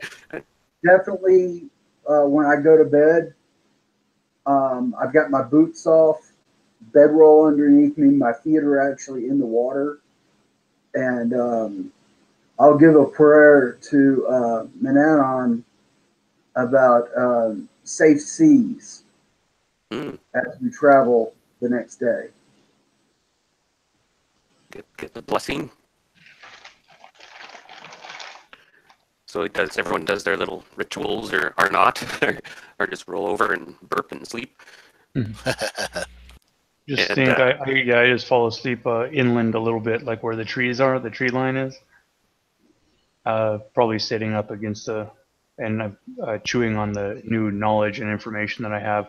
You might have noticed the disposition change, my demeanor change actually, when discovering that or hearing the news that NBOD might be Vama's sire, which has suddenly shifted. So he's no longer thinking that all of the stuff that is NBOD's is NBOD's. And just so you know, since there's this whole nasty tentacled beast in the water, I'm gonna sleep by the tree line too. Yeah, there's away that. from, away from the water. Yeah, Griffin's in the trees. Yeah, he's not. You do know that Kalen can charm the thing if he's close enough. If he has Yeah, strong, he's got to be awake and sober to do that, I'd reckon. right? Maybe he does that with the music. Yeah. Yeah, I'm gonna guess so. Probably with his drumming. No, I made a roll, and just for encounters, and and one of the encounters definitely could have been the Kraken hunting, coming around, and maybe who knows what else happens. But I'll be posting up right around that point there, right? yeah, Well, I'd really rather not be snatched in my sleep and dragged into the water before I know what happens. You guys So, want to take watches? yeah, I'll take first. I'll take mid-evening. so I rolled the first hour, and nothing's happened, and so you took the first watch, and then he was second, and I'll take somewhere around sunrise, actually every 2 an hour or hours. two. Yeah, and it comes pretty early out here on the ocean. You know, it's the sun is rising at like 5 in the morning here. Once the sun rises, I'm going to take out my telescope and look in the direction of where we're going to be going. You have a telescope? So Yes. 6 hours go by, and you guys take your turns. And What's all the beeping? the beeping. Dice rolls. I'm making dice rolls. I'm doing encounter checks. Okay. Yeah. I'm sorry. I did one every 2 hours. And so 6 hours went by, and it's encounter free. You do hear things in the night and whatever nature, and there's flops out in the water, and you might have heard something slosh out there, but you're not sure, the waves. And so sure enough, you see the light cresting on the horizon, on the other side of the horizon, and you do your bit. Almost. Yeah. Like I Yeah. said, when the sun came out, I was going to look over in the direction of where we're supposed to go with the telescope. I see. Just sit there, advance look at it. That's right. You're only looking at 3,000 feet or so. Yeah, and now you can see as the sun comes over, and you can see the ridge line of the main Singing Cliffs, and they're pretty imposing. You can see that it's the hard shell volcanic rock, very jagged. There might not be a lot of places to anchor, and it's going to be tricky because you're going to be out on the water a bit. You might be in some deep water a few times at some points. During the evening, I'm exchanging one spell for another before my morning meditations on my spellbook. Is anyone doffing their armor? I don't have any. I'll take off my armor. I'm keeping my armor on because it's leather, and I'm not worried about it drowning me. I was wearing plate and chain, so I'm taking mine Yeah, that's off. different. Yeah, I got 60 pounds of sheet metal on me. one pretty looking boat anchor, my friend. Yeah, wise move, because man, you want to be able to. Now, can everyone swim? I'm probably taking mine off, by the way. Like I I know don't know. almost can swim. Toki can swim. Toki can definitely swim. Toki's a wicked swimmer. If you have any reason why Vama wouldn't be able to, I would assume that he can. Yeah, he was on the ocean quite a bit. I Not all can sailors. battle. Oh, it was dog paddle. Now Now, there's the druid. Yeah, Griffin Arthur's can swim. remember, Arthur's got the helmet. Oh Yeah. shit, that's beyond swimming. You can be our He's the submarine. guy who can jump in the water. I briefly forgot about the helmet. I was like, I'm gonna have to take my armor off and stuff, and then I went, oh wait, never mind. As a matter of fact, no. So Hey, you know what? You might actually be able to get inside to the cave there under the water. Well, yeah, I could get inside. We know the command word, right? Ooh. To I make had- the But I didn't get a command word. Yeah, actually, I don't know that. Huh. command word for You said there's Well, a it makes command it- word to be able to utilize the helmet. to make it make an air bubble. There's a command word. Oh, that was right. How would you go about discovering that? Legend lore. You- Hey, the you- bard, the bard, Kalen. Yeah, Kalen. Okay. Hey, that's a good idea. Kalen the Bard will look at it and he says, "Yeah, this is in the script of the merman." And I'm not sure. We have to come up with a nifty password. It sounds kind of aquatic. Oh, wait a minute. Just to say, it's actually written on it. We can't read it. Is that what's going on? Yeah. Yeah, pretty much. I just turned into a 4th level thief. Got a 20% chance to read languages Oh. as Okay. well. So just put it out Yeah. there. Go ahead. You know, you're right. Why don't you roll right now to see if you figured it out a minute? I'd love to give it a go. Sure. Yeah. And then I'll get you some experience points if you get it. And that is a negative, sir, 95. Yeah. Okay. So you were like, it was a weird language, man. It looks like, you know, Sri Lankan or something. It's like all these swirls and dots. All it says is Ia Kutulu Fat. I don't know. Target. Can't pronounce it. Go Aquaman. All it says is made in Taiwan. Shit. So I don't know. I'll let you, Arthur. You come up with the command word. I kind of like where he was going, but I don't have enough phlegm in my mouth right now. Just Katagan. That's all you need. Yeah, Target. Toggen works. So Bargain. now you can do that. You'll have an air bubble around your head. You can breathe, and if you put the lenses over, you can see underwater. That is the infiltration extraordinaire for getting into an underwater cave that's guarded by potentially harpies. Right. Now, would it be better for me to lean it to you, Velma, since you're the thief and you're better at the sneaky? I tell you what, I'm better at everything except for combat. So no, that's not everything. That's probably the only thing I'm good at. So sure, at least we have the password for it. I'll do the infiltration. I'll get in there that way, wearing that, and then I can get a spy around. We don't have to worry about perhaps if the harpy starts singing, you can't hear them under the water anyhow, right? So that will help protect that. But I do have those wax plugs that I have a whole box of them. I was wondering if you can remember that. Yeah, of course. I've got a box of wax plugs that you might be able to close your ears off with. Not that you're going to be able to hear much outside of that, so we might as well keep a good visual on each other. But yeah, I will volunteer to do that. Yeah, that's just my suggestion because you sneak, I clank. Right. So you hold on to that knife still, though. If it does attract things, I can't handle them. So it's better if they go right past me to... Yeah. Does that make sense? I mean, that doesn't sound too like mercenary, does it? But it's No. better if they go in your direction than mine. So you can travel underwater. With that Yeah, helmet. but we won't use it until we get near the the wreck of the Solaris. As a matter of fact, we might use it to investigate the wreck of the Solaris as well. That's true. You could do that. So we're ready to go. So you're taking a dagger with you. It's going to be Arthur's going to be hauling that. You're wearing a helmet. Any other precautions or spells you're going to? It's going to take. He estimates it'll take you guys a good hour and a half, depending on the tides and the conditions. He says maybe 2 hours tops to reach that cave if you paddle hard. And Okay. Yeah, we can do that. Well, we're going to go as far as there's a small island that is the nearest to the wreck of the Solaris, and we'll try to beach her there. And you get a look at the not the landscape, but what's a water landscape called? But get a look at that. You know what I mean? If we can see down, maybe we can get a little closer investigation on that wreck of the Solaris itself. And if it looks clear of man-eating fishy things, then Vama will try to sneak down there before we go anywhere near those singing cliffs. But we can beach that boat too, or beach our boats on that little island perhaps that's nearby if it's possible to do so. so What do you think? Galen wishes you well. He says, "Yeah, put in the earplugs. The bitches you'll find them, or they'll find you."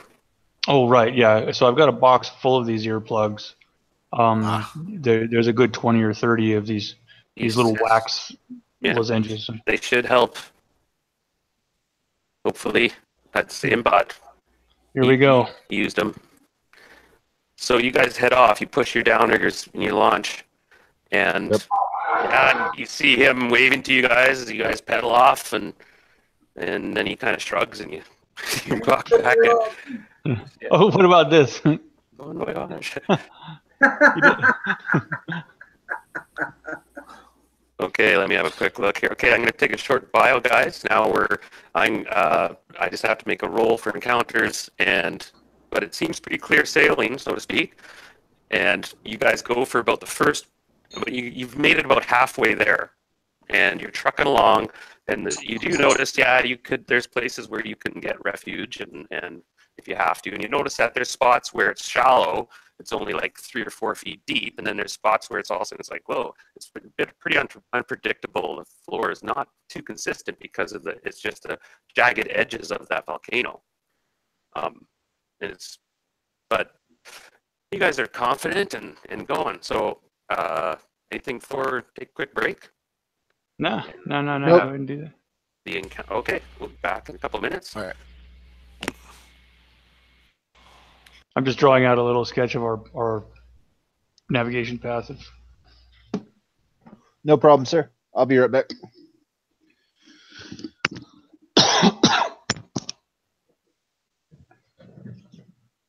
I should have changed the color on that, whatever.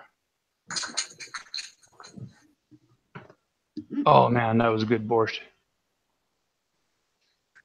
Like I said, man, I'm jealous. Mm. All I had for dinner was a blueberry bagel. Oh, Grim. No, look at that. Huge bowl of borscht with sausage, meatballs in it, and a nice big dollop of yogurt, some dill. Mm. Boy.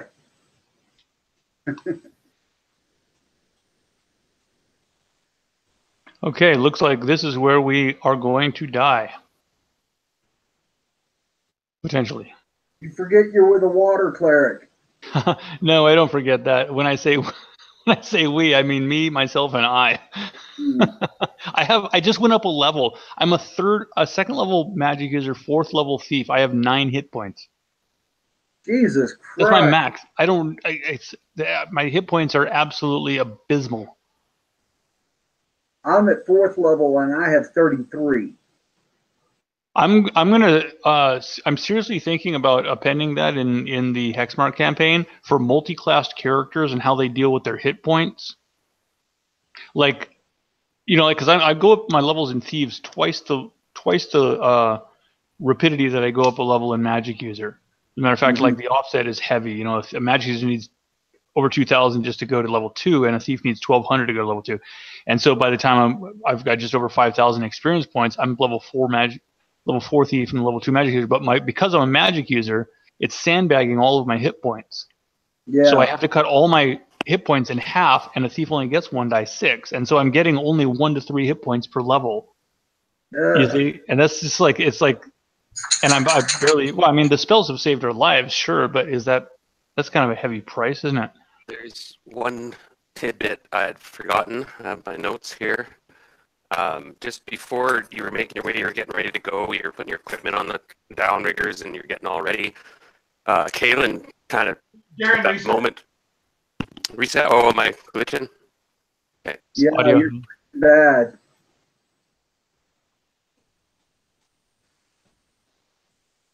My camera sucks, but at least my audio doesn't. Okay, so while you guys are getting ready to go and getting everything ready in the morning, Kaylin came up to Vama and sort of discreetly away from the others says, there is something else that NBOD asked me not to tell you. And I'm not sure if it's wise, but I think his plan, NBOD had a plan. He was going to do something soon. He's mentioned something about getting out of the business.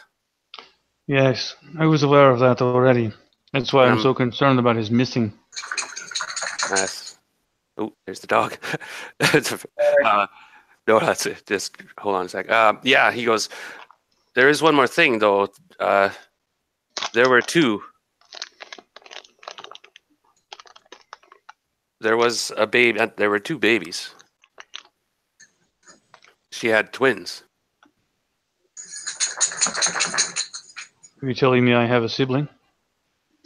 A sister. Does she have the Force? So you Does she have have more hit points than me? Sorry. He named her Esmeralda.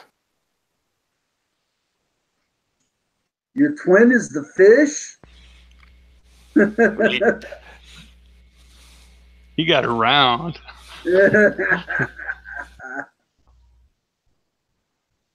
He goes, I'm not sure if I was supposed to tell you this because he feared for her life more than yours. It's not surprising. She's more difficult to protect, I'm sure. Hannah, calm down. But he goes, I hope this it's been a couple shockers for you, I realize. And I do wish you well. NBOD was my friend, and I hope he's safe. But I do fear the worst. That's why I think I should tell you these things. Well, what I can tell you is that NBOD was also my friend.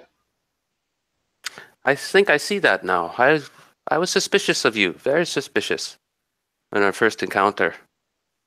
And was very reluctant to trust you. Who knows? Yeah, well, likewise. Yeah. But we are friends now, no? I'm thinking, is this like human speak? Am I supposed to answer that in the affirmative or the negative? Like, Come back alive. I'll see you we'll soon. come back alive. We'll come back alive. Esmeralda, huh? And be careful of Brunea. What is this, Brunea? I do not know. But I Then fear how do you know to be I careful? fear it was the end of NBOD. Yeah, we'll be careful. Bon voyage. Yeah, voyage. And If you you don't guys- see us by sunset, then tell NBOD that we have this treasure. And you guys go, and like we'll skip ahead now. You've traveled about halfway. You've gone about 1,500 feet or so. You got about the same to go. The conditions have been all good. So far, no encounters. Everything's gone well. You're getting around to the part where you might be able to make out. Yeah, exactly. You get to that shore, but unfortunately, That's just an intended. the ship is pretty well obliterated. There's just like a rotten keel, and everything's busted and shattered. It's been pounded here for 8-9 years. And unfortunately, well, even when you get close, you can tell it's just been gutted and stripped. Which is a shame. I mean, yeah, it's In warm waters like this, there are worms that will eat wood right out of the ocean. oh, yeah. It was kind of half exposed. It was battered, and his storms would come through. And I mean, metagaming here just outside the box. There is nothing supplied in the module, and I did have an idea, and I had another sort of side adventure, but Nonetheless, it looks like a wreck that's already been salvaged and eaten and buried, and there's probably not much that we can deal with without some excavation equipment and a whole lot of time. That too. I mean, there could be something scattered to the bottom of the ocean or underneath it, and so on. It's not our mission, anyways. Just wanted to take a look and see. Yeah. That's the way we're going, anyways, right? Yeah. And so up ahead, you see the looming mass of this ancient volcanic rock that's all covered, and there is some growth on it, vegetation on little clumps and whatnot, where it's able to grab a ledge and vines and things. And you see those typical tropical islands. It's very much like that in South and Pacific or something. I'm going to bring you into another map, guys. Now, you things are a bit tense now. You're getting close. You're probably about 700 feet, 800 feet from the cave where it should be. Yeah, 800 feet or so. And now you guys have your earplugs in. You said, I'm going to bring you to a map. Bear with me. How deep is the water at this point on the inside of the atoll? Unfortunately, quite deep. And there's jagged ledges once in a while. I mean, now, yeah, at what point do you want to kick in the plan? You have to let me know.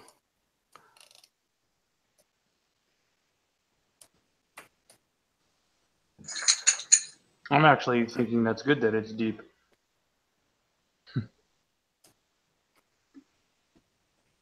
Whoa. Ooh, cool.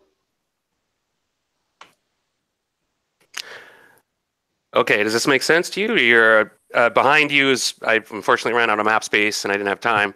I could have done more of this and actually done the whole atoll, but I was thinking this afternoon I was quick patching stuff because I was thinking I got to do better on that map.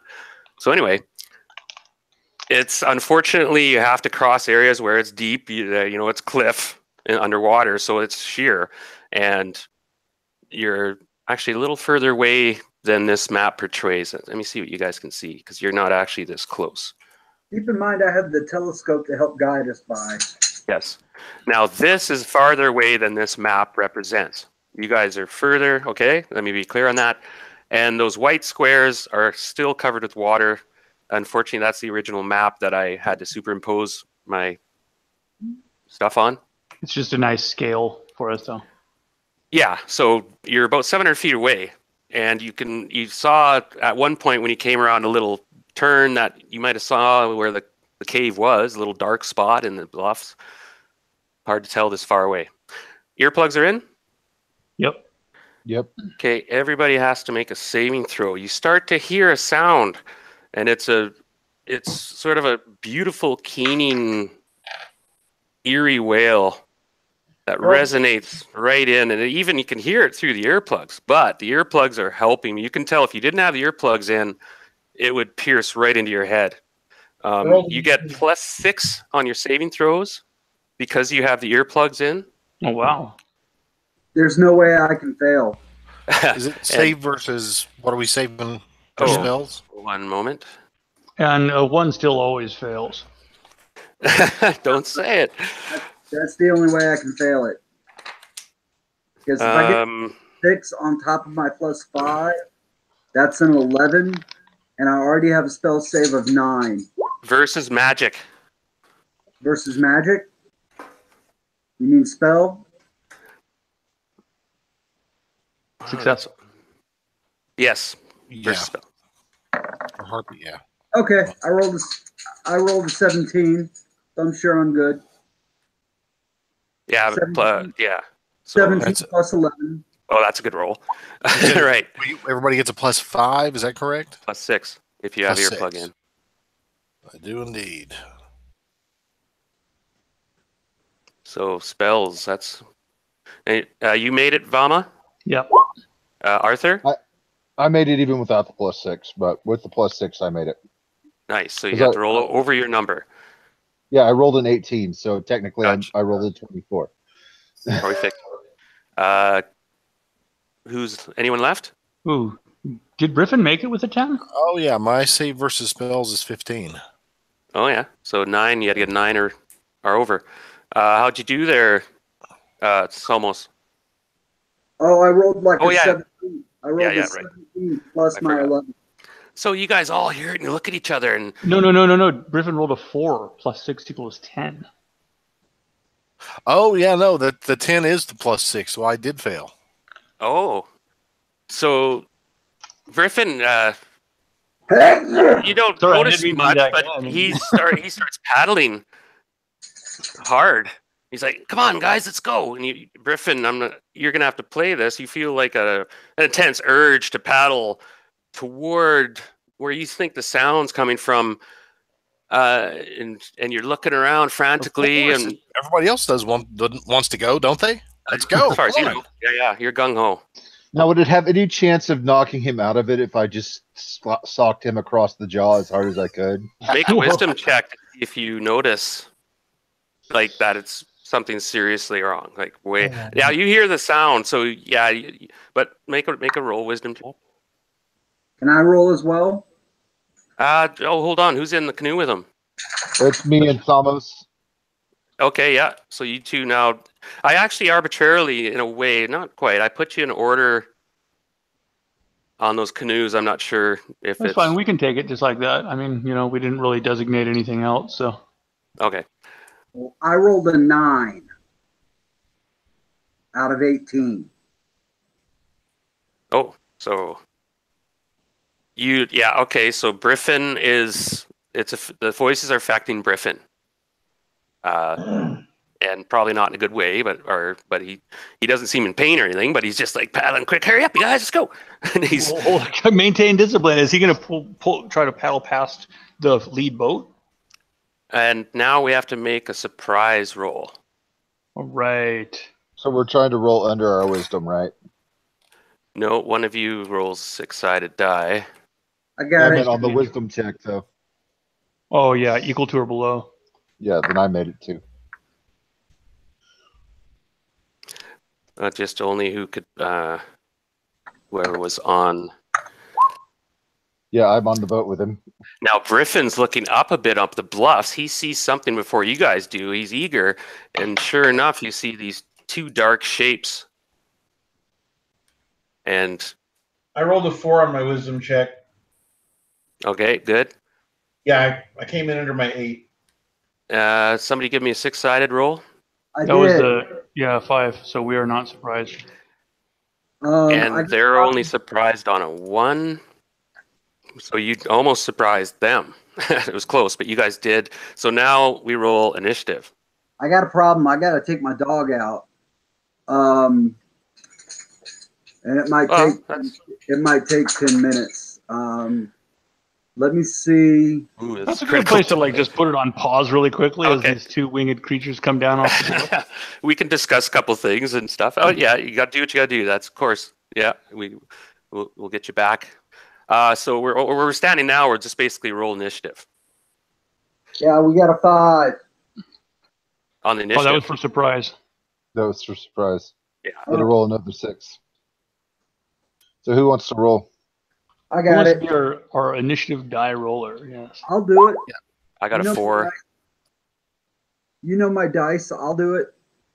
Sure. That's why I'm not opting to roll dice when it comes to like helping people. My dice suck. Now, who has the helmet on? I do. Or Velma does. If things go south, Velma's going to dive into the water. I'm just saying. Okay. All right, I got to go take her outside real quick, but we got a 5. Okay, so you guys are going to have first act, and you guys can decide what you want to do. The two creatures are most likely that you can make out these naked women who have like they're horribly beautiful, if we can use that term. I suppose if you were a demon or something, you might find them attractive, but they're scary. And they're singing, they're screeching out this song, and it's meant to lure you in. You know, we couldn't be in a better place for Griffin to be charmed by harpies than on boats. Exactly. Yeah. Being Because at least you've got nowhere to go, and you're not going into the water. Also, they're high up, like, and on the cliff, so it's a little bit distorted. They're diving down, like they got speed. You know, this their thing. They fly in real quick, and they're gonna try, who knows what. But two of them are coming in on the rear canoe. I'm readying my sling. Now, can you Sling guys check, actually too. see these things? Yep. They're Okay. camouflaged, but we can see them. Yeah, they were hiding in the bluffs, so you couldn't see them. They're tremendous in their Yes, you scale. did.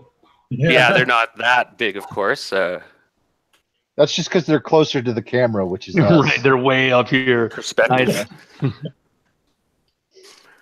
They're not actually that big. So, yeah, Vama, okay. So, rather yeah, than your not get sister's the more fish, happy. or the fish knows your sister? It's like- You know, don't talk about my sister like that. What's the story Hey. there? Hey, Imbot got her out. at least in this instance, the fishy smell around your sister is for a reason. It's legit, legit. and I don't have to take weird offense about it. Yeah. Not necessarily. It is tropical, at least, right? I but don't she's- know what to say about it. I honestly don't know. She's not like a catfish, you know. I'm just offended that we're like twins. I mean, like, what are you saying about me? Well, you're not turned into a fish, so Okay, at least we've established he's been turned into a fish rather than having been born that way. I'm beginning to get like an existential crisis here. Like maybe I assuming was she was- transformed into a half elf. I mean, I'm assuming she was turned into a fish because she spoke to us when we entered the damn bar. All She she said said was Imbod. something with a bubble that kind of sounded like imbot. But I mean, like we just killed a priest of somebody of some. The creature's name is Blib. Blib. You know, so like, I mean, maybe there's just a lot of names that sound like bubbles. Bloop, blop, bloop. Yeah, exactly. I don't know what to say about that, but I also have absolutely no skill in transforming, like removing a polymorph or a shape change or anything of that nature. So, Now, I will admit that I am not a fan of 5th edition, but that is one place where I actually like what they did, which was the Kuatoa lore that they made up for 5th edition, where they imagined their own gods into existence. So Blue Blah Blip basically exists because the Kuatoa saw a statue underwater, and then they had these big extra lobster parts and put them on the statue and decided it was a god. that's cool. And I never because they heard of that. believe in it, then because they believe in it, it became a god because they're mentally insane, and for some reason that affects reality. So it's kind of Lovecraftian in that viewpoint. So Right, yeah, the Kuatwa and the Salgahan are both. I think the Salgahan are actually straight out of the Shadow over Innsmouth. Really, I Yeah, mean, minus aren't the they? parts that people get the Yeah, they're look. just deep ones, right? yeah, they Yeah, call them yeah. shark. Oh, deep ones, right? Deep ones, yeah. They made them sharks so that they weren't directly deep ones, because fish frog people kind of get that one. Right, but then Right. you get the Kuotwa that include having like man catchers, and that's their thing. So they're just another race of deep ones too.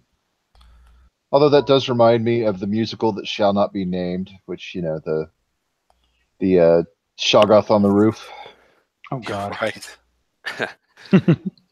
If I were a deep one, blah blah blah blah blah So, blah blah blah bloody bloody blood. what do you guys think so far? So far, so good. Like I said, this is the best place that we could possibly get ambushed. Vama gets salty sometimes, but that doesn't mean that his player overmind is. Yeah, he doesn't Oh, like this guy very much, and you can't explain exactly why. I think it has something to do with the fact that he's evasive, and Vama's become very good friends with Toki, and he still doesn't quite understand the relate. Like when he met Toki, he was basically going to be killed while this guy was sitting back and watching. And now he's very good friends with Toki. And so it's kind of like maybe he's just kind of stepping up a little bit, and Right. So it colors your relationship with him as Yeah. a little bit, yeah. well, you can tell there was a time he said it. He admitted that he was a full blown pirate at No, one time. that part doesn't bother me. Well, pillaging, murdering, yeah, it does matter a bit if you're like a hardcore pirate. You're That's pretty true. ruthless. Yeah, It's all fun and games till somebody loses an eye. that's just a fun Friday night. I don't see what the problem is. I mean, The used to be part. That's the Yeah, part. and you can tell though he's a quirky guy, and perhaps he was probably reluctant to help Toki because that would get him in trouble with the natives, perhaps. Well, it also, especially that now he's pulling this card of saying that Imbod is Vama's sire, and Vama has us. Like, okay, wait, now you're telling me that my own sire died without you helping him. Yeah. Okay, you do that. Sort of. Well, he admitted it. Yes, he admitted it, but that's not going to it's not going to call any favors. You know what I mean? Like now it's like, okay, wow, you just hit me with a brick, and I can put two and two together. Yeah. Like, wait till we get back, but we'll talk about this later. Yeah. and So, your yeah, sire it's- kind of treated you like a slave, so there's always that. Well, yeah, but a well-treated one, all things told. He was, but although I did have to steal stuff and sneak away. Maybe it was maybe he let me. I don't know. That's where my short sword's from, actually. I stole it on my way out. But all things be told, we shall see. We shall see. However, that means that anything that we find that is classed as NBOD'S, and I'll say we'll keep it in the family. So that means that we feel much freer about being able to spread it around. Like Vama has been protecting a lot of NBOD stuff before. He's like, hey, no, it's nobody's, it's still his. But if that's the way it's going to be, suddenly Vama feels a bit more confident about being able to say, we're finding it, we're recovering it, and we're trying to save his life. Maybe he starts owing us. Yeah, we want like, to save his life, but if he doesn't, we're taking his stuff. So. correct. And he owes me 47 years of explanation, and poor Esmeralda.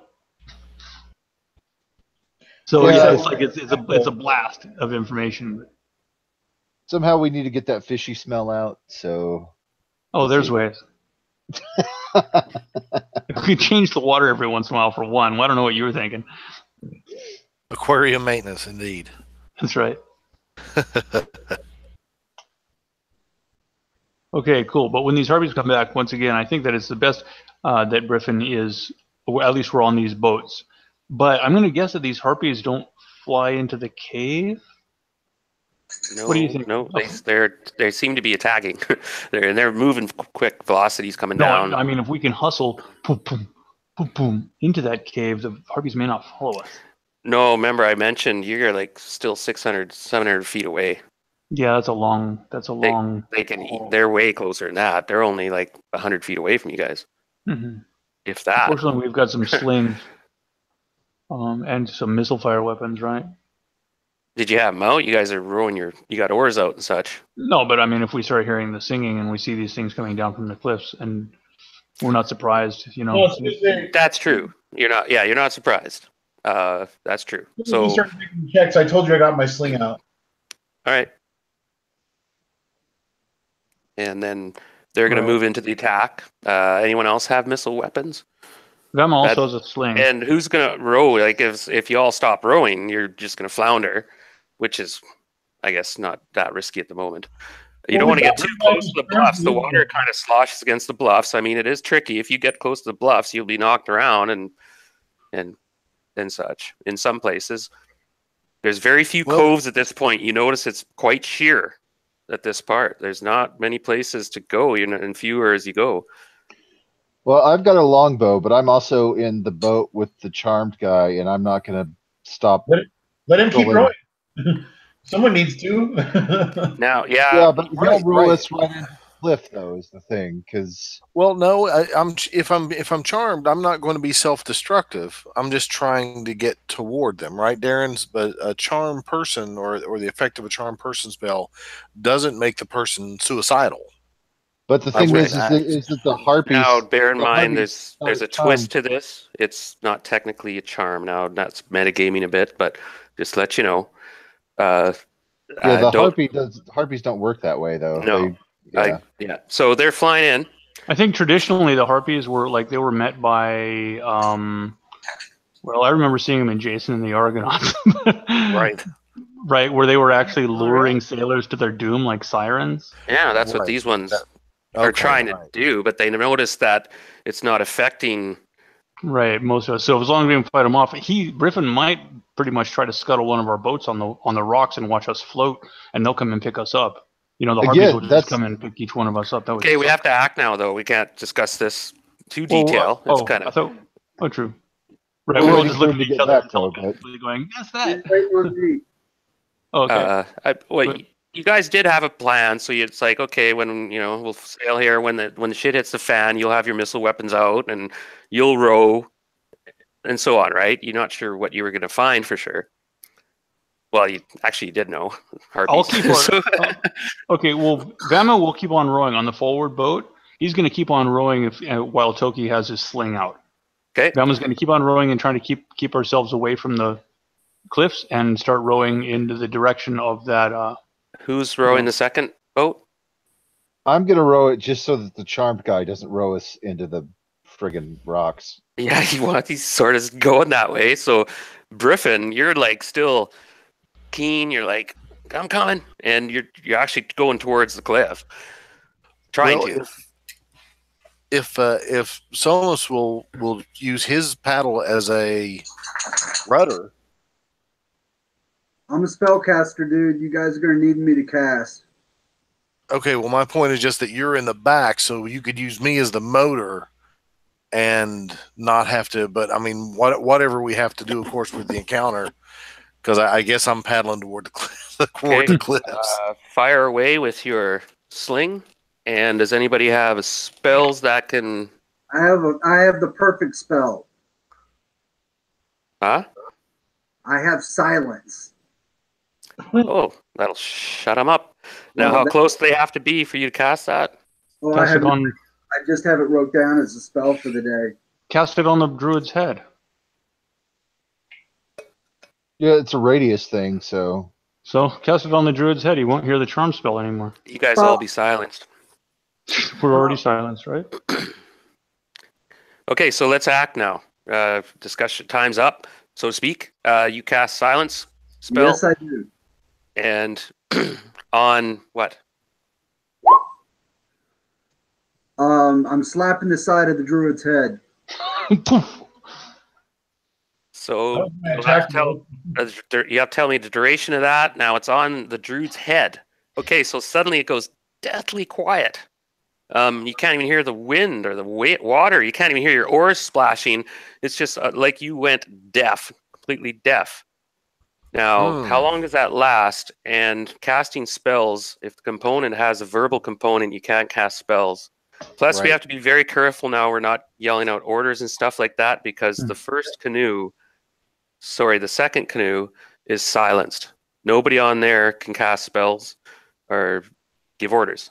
The duration is 2 rounds per level of the spellcaster. 8 rounds. So could you keep track of that? So let's put that, everybody highlight your token, open up those little symbols underneath, and there you'll find a symbol on the top row. It's or no, we could find, what would be a good symbol? Over silence. Yeah. the That's problem with your refreshing the map is that I've got to put my hit points and AC in again. Oh yeah, Yeah. I didn't do it for mine either. Sorry, I actually copied those players before you guys did that. Oh wait, that's Follow me? not the second vote. I apologize for that. I what I did is I copied the party from the other map before I'd prepared this earlier. You know, on the bottom rank, there's somebody like holding their hands on their ears and making a gesture. That's kind of like a, you know, I can't hear. Okay, and then you can, when you're hovering over that, press 8. And even if one of you on the second thing has it, then we know that there we go. So that's 8 rounds. Sling gets a strength with this one, correct? Sorry to switch subjects. I didn't understand that. Does a sling get a missile weapon, or does a sling get a strength bonus? No. Yeah. All right. My first attack is rolled in D20. I rolled a 19 to hit. Oh, okay. Oh, that is a hit. For 5 damage? Actually, sling, yeah, it's 2 die 5. No, sling is 1d6, right? No, a sling bullet is 1 die 4 plus 1, and a sling stone is Yeah. 1 die 4. Yeah, so it'd be 2 to 5. I'll So reroll. roll 4-sided, add 1. So your spell silence works. Anyone else have missiles? Who's not paddling? Still 5 points. I gotcha. Vama's paddling. Do you shoot the one on the right or left? Whichever one is closest to our boat. Yeah, I guess that would be the one on the right. 5 points. Okay, you see your sling clipper. And she's shrieking, but you don't hear anything unless you're on the first. Not the second. Yeah, okay, so that screening's still going, but you've defied it. You guys it's not affecting you. Behind you, you see Griffin paddling, trying to get toward the shore, and it goes dead quiet over there. You don't hear anything behind you, actually. It's like, oh, shit. Anyone else act? I am paddling to keep Griffin from ramming us into rocks. Well, So make a strength check, both of you guys. am I still under the effect of their song or not? Yes. Once you're affected, you are affected. It doesn't say anything about time limit. Let me double check real. What the hell? I think once you can no longer hear them, you're no longer charmed. They have to keep it up. Yeah, you're right. That makes sense. Yes. Okay. Of course. That makes sense. So Griffin, you snap out of it. So in that case, I'll paddle because I don't have any missile Gotcha. weapons. Okay, and then I can't cast spells. So then I'm going to take my longbow and start doing shots. If There's next one round, coming when right I'm- at you, Arthur, and there's one coming right at you, Somos. Shit. And they give out this hideous leer as they come in with their talons, and it looks like they're trying to scoop you up. All right. Well, I'm going to have to mutter a silent prayer because I can't speak. And it's real quick. Manenon, give me balance as I stand up in the boat and I pull off my maul. It's the only weapon I have. Oh Right. man. And you mime these words, and this thing shrieks, comes in. Now you get first attack, but you No. cast a spell, right? Yeah, So- I cast the silent spell. So well, she if comes they're in, diving at me, I'm taking out my bastard sword. By the way. she goes claw, and tries to rake with both claws, and she'll get a bite if she hits you with the claws. If she's in a dive, she can do double damage with those claws, but no bite. But she's trying to grab him. All right. Yeah. Ooh. Ooh. Damn. Swinging Wow. It. Okay, now you have to unfortunately make another saving throw versus spells. Who, me? Yeah, this time it's not +6. Still, I only have to roll a 4 or higher. Oh, nice. Okay, so you have to roll because that's how they charm you. They physically touch you. I rolled a 20. Oh wow, you're on to them. That's why I prepped the silent spell, because I knew we were going to have to deal with these fuckers. And I'm gonna give you an attack, but she does grab you and lifts you up in the air, and it scoops you and flies up, and you're like you're lurched, but you do get an attack. I'm gonna give you an attack with that 20 roll, but her damage on you is 1 to 3, 1 to 3 with her claws. So I got to roll 2 4-sided and hit the -1 on there. And the roll. Oh, I rolled 2 1s. So I'm going to take 1 point of damage. Yeah.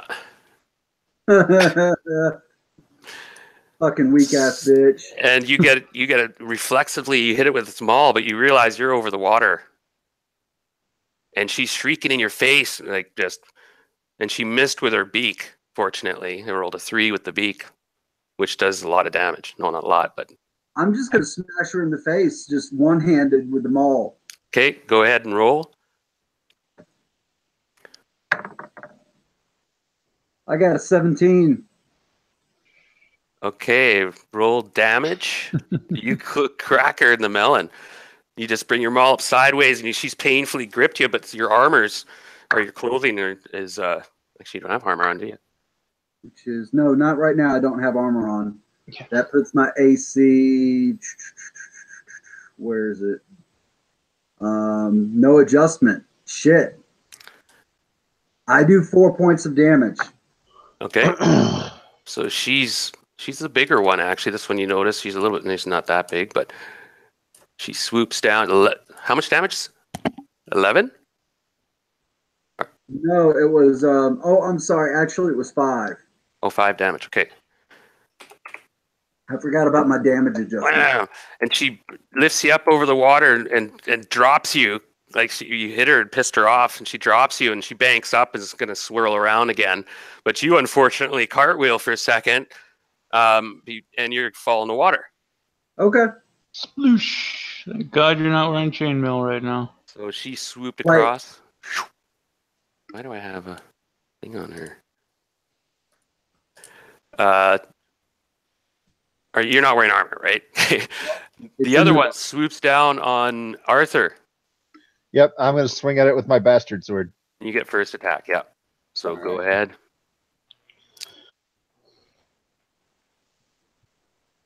And we're going to two-hand this son of a bitch because I'd have to grab my sword anyway. Okay, make a dexterity check to see how you fare standing in the canoe with a two-handed weapon without bracing yourself or anything.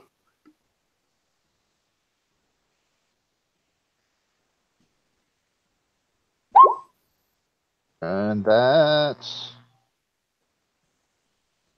is under my dex.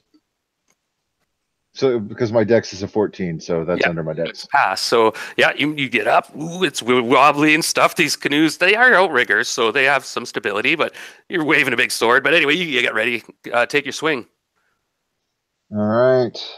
And actually, I'll encourage us too, guys, to describe some of the action too. I'll prompt you guys perhaps, and I'll maybe get the blood splatter effect going if you impress me. That's the reward. Fountain. Yay! I bounced my ball off of one of these bitches' beaks. I mean, Yeah, that was a good one. that was midair with one hand. I was snoozing. Oh, it looks like your damage isn't punched in. Yeah, the tokens for the weapons sometimes are buggy. Yeah, we had that problem before. Yeah. Some of the tokens just are bugged. So go ahead, just roll your attack, and I'll let you know if you hit. There's no big secret. Their armor class isn't great. It's around 7. Well, that didn't work. So let me just roll it straight, because yeah. And you can use the roller on roll 20. That's what I do. It's quick and effective.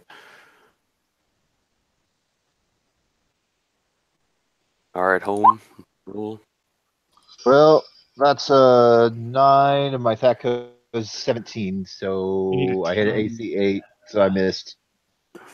Drat. That is, and she attacks you. Her move, same thing. She's going to try to pluck you off the boat and hit you with her effect, screech in your face, and grab you for charm effect. These harpies are big enough to just carry people away? Yeah, they're tough. Wow. Your AC? Combat tactic. I had 4.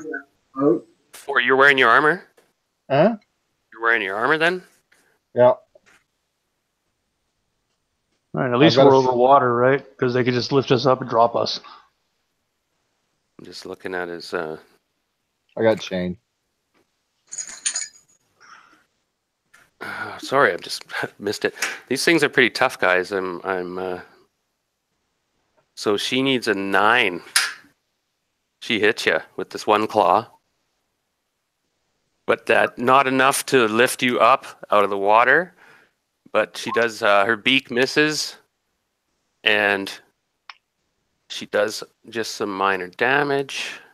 When she does 3 points damage with her claw. And does not get the 2 attacks, so you hold your ground and she flies by. And she misses. Yep. So how much damage did she do? With one claw. She did clip you with one claw for 3 hit points damage. 3? All right. Yeah. And then she swoops around and she's going to make a move. Who's next? Or next round? You shot a sling. One's paddling. Okay, roll initiative. 5. I rolled a 4. All right, here we are. So, still quiet. Somos, you're still in the range of the silence. I am. And the harpies are coming around. Anyone have missiles or spells? I have a question. Yeah. How are we making any headway when we're paddling, or are we just still dead in the water? Do you how much closer? Now I'm not moving you closer because you're compressing the space. Now you're probably. I would say you can paddle if one person's paddling, not the quickest, probably about 100 feet around. Okay, so we've gone 100 of those feet then. Yeah, so now we're almost to scale. Okay. In that case, I'm going to keep on paddling. That's why. If I didn't feel like I was making any headroom at all, then I would just put the oar back in the boat and start. It'd take you 5-6 rounds to get the opening, you estimate, at this pace. I'm still pulling the boat then. Gotcha. Who's next? Toki, you're on there with your sling. I just rolled an 8, but that's unmodified by my dex. So I rolled a. Hold on, what does my dex modifier give me? 16, that's a +2 with missiles. So I rolled a 10 to hit. And that would hit what AC? Unfortunately, that's a whiff. You needed to get 11, and you rolled an 8. No. 10 modified. Yeah, you missed it by 1. Too Armor bad I don't class get my 7, strength bonus. not for sling, Yep. not for any missile. No, you don't get that for bow. And You get your dex I always modifier. understood that a crossbow doesn't get a strength bonus, but a bow or a sling does. That's probably partially not- my fault because in the campaign that I'm running, I'm doing that. That's But that is a house rule, so probably a second edition thing that I just don't remember how 1E works. So I just take you guys' word on Yeah, it. that's a second edition thing. I That's where they apologize. entered I'm in. using You this get, on my own. yeah, So you can buy bows of strength and stuff. Yeah. just missed. Tyrath is unfortunately not here. What would he do? What We would forgot Tyra- about him. WWT? Well, let's. I don't. His spells would be typical clerical spells, so he's a 4th level, 3rd or 4th level cleric. So he's got the same spell list as I do. And yeah, I don't think he has a missile weapon, does he? I don't believe so. He was a He's half he's orc. he's a really upfront fighter. Yeah, he is. He's like armored and tank. Yeah. But he wouldn't be wearing his armor. He's well, that's risky. But I don't know if he can do anything besides heal, or he would cast a bless or something. Everyone. Wait a minute. What Tyrath is going to do is he's going to be doing the O-ring while I pull out my sling. Yeah, there we go. That's Duh. what he's going to be doing. So he's No, that swing- would be awesome. Now he also casts prayer on you guys, or bless, let's say, Bless. and so everybody gets a armor class bonus. If he did it before I rolled my thing, I would have hit. No, you wouldn't have. It just gives you defensive bonuses, and it's Let's water give- under. It's water under the ridge. I don't backtrack stuff like that. It's if it doesn't come up. then- Bless does give a +1 to hit. No, that's Bless. what chant is for. That's what chant is for. Gives you a +1 to hit and a +1 defense. No, it gives you a +1 to hit, and enemies trying to hit you take a -1 penalty. That's what it does. Yeah. So right now you guys get a bonus on AC and saving throws. All right, +1 and +2, +1. So anyway, there's these harpies swing around, and you can shoot your sling now, I suppose, Vama. Yeah, as long as Tyrath is still paddling with the best of his might, I will do just that. How many shots do you get? With a sling, one sling stone per round. Right. To which I can tell you that I have currently on me. I've got 10 bullets, and I'll be using the bullets. Go ahead. So here we go. Cool. We're like the slingers canoe, the two of us. And where's the location of the harpies at this point? They're swooping around. They're going to attack. They're coming in again, and they're either of leaving them Salmos in holding- the water. No, they dropped Salmos in the water about Yeah. 10, 12 feet from the raft. Mm-hmm. And he's sploosh in the water. I don't know if you had anything in your hand or whatever. You got to watch that as well. But you don't have armor on, so you can paddle. I'm going to attack this one with a sling here. Gotcha. That's the big one. You Yeah. all see it's the bigger one of their sisters, eh? Here we go. You I'm think? going to go ahead and roll real die too, if you don't mind. Gotcha. And I have +2 for my dexterity to hit. Yeah. So there's a 11 plus 2 is a 13. I have a THACO of 19. So to hit armor class 7, I need a 12. So that is a successful hit. And damage. That would be 1d4 plus 1. And here we go. Boom. With a 3 plus 1, 4. Nice. And bloomp. I Yeah, will it- raise the bullet. They don't like the slingers, that's for sure. Good, they shouldn't. No. I learned this in Ireland. Anyone else have a missile weapon? Not without having to switch weapons. So So this one swerves and attacks Vama. That's the spirit. Brings it a bit closer to you guys, though, but she's pissed off. You're peppering her with these slingshots. What's your armor class? My armor class is 3, but we get some protection because of that blessing you said? Yeah. Oh my god, what is that? Get that dice. Nah. Well, the 20 popped its ugly head with one claw strike. That's going to be double damage. Nighty night. But I rolled a 1, so you take 2 points damage, and it goes for its beak attack, and you have to make a saving throw versus spells. And what's your AC? My armor class is 3. Ooh, nice. Okay, I reduced my hit points to one hit point of damage, right? 2. It got a critical hit. Oh, copy that. Okay, so I have 7 hit points. Oh, good. I'm not dead. Thank God. Your AC of 4, you said, or 3? 3. Okay. And then whatever, if there's any spell effect that modifies it further. +1. Check that. Oof. I'm pretty sure it's +1. Oh, you got the bless.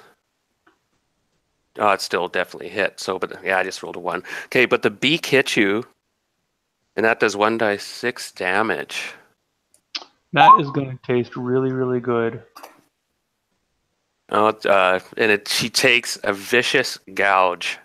6 points of damage? All right. See you guys. And you have to. Did you make saving throw charm? You made the charm. I have not made. I am half elf, 30% resistance to sleep and charm. May I roll? Yeah. And then if you've even failed that, you still get your saving throw. Yep. How many hits does Vama have? 1 hit point left.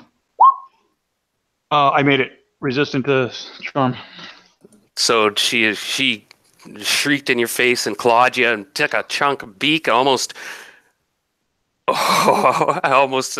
Okay, she went for your other eye, but missed it. No. I don't want to harpy as I just thought that a bit late, but she does take a chunk. Oh, that would be nasty. You made the charm. Okay, so Tyrath will probably immediately try to cast a Cure Light Wounds on you when he can. Mm-hmm. Or I can, either way. Yeah, you can't cast while swimming though. It's going to require physical contact to do it. Or you have, sorry? I'll have to wait done before I can actually cast, but still. Well, the Cure Light Wounds requires physical contact still. That's what I'm Tyrath is saying. in the same boat as me. Oh, right. Okay, so we're ready now. That was the one attack. The other one swung around and comes swinging at. I'm going to roll odd or even for. Actually, Griffin's paddling. Jeffrey, you're the one with the big sword. Yep. So she comes and banks at you. I guess you want initiative, so you got to swing at it first. Yep. All right. You want another dex check or?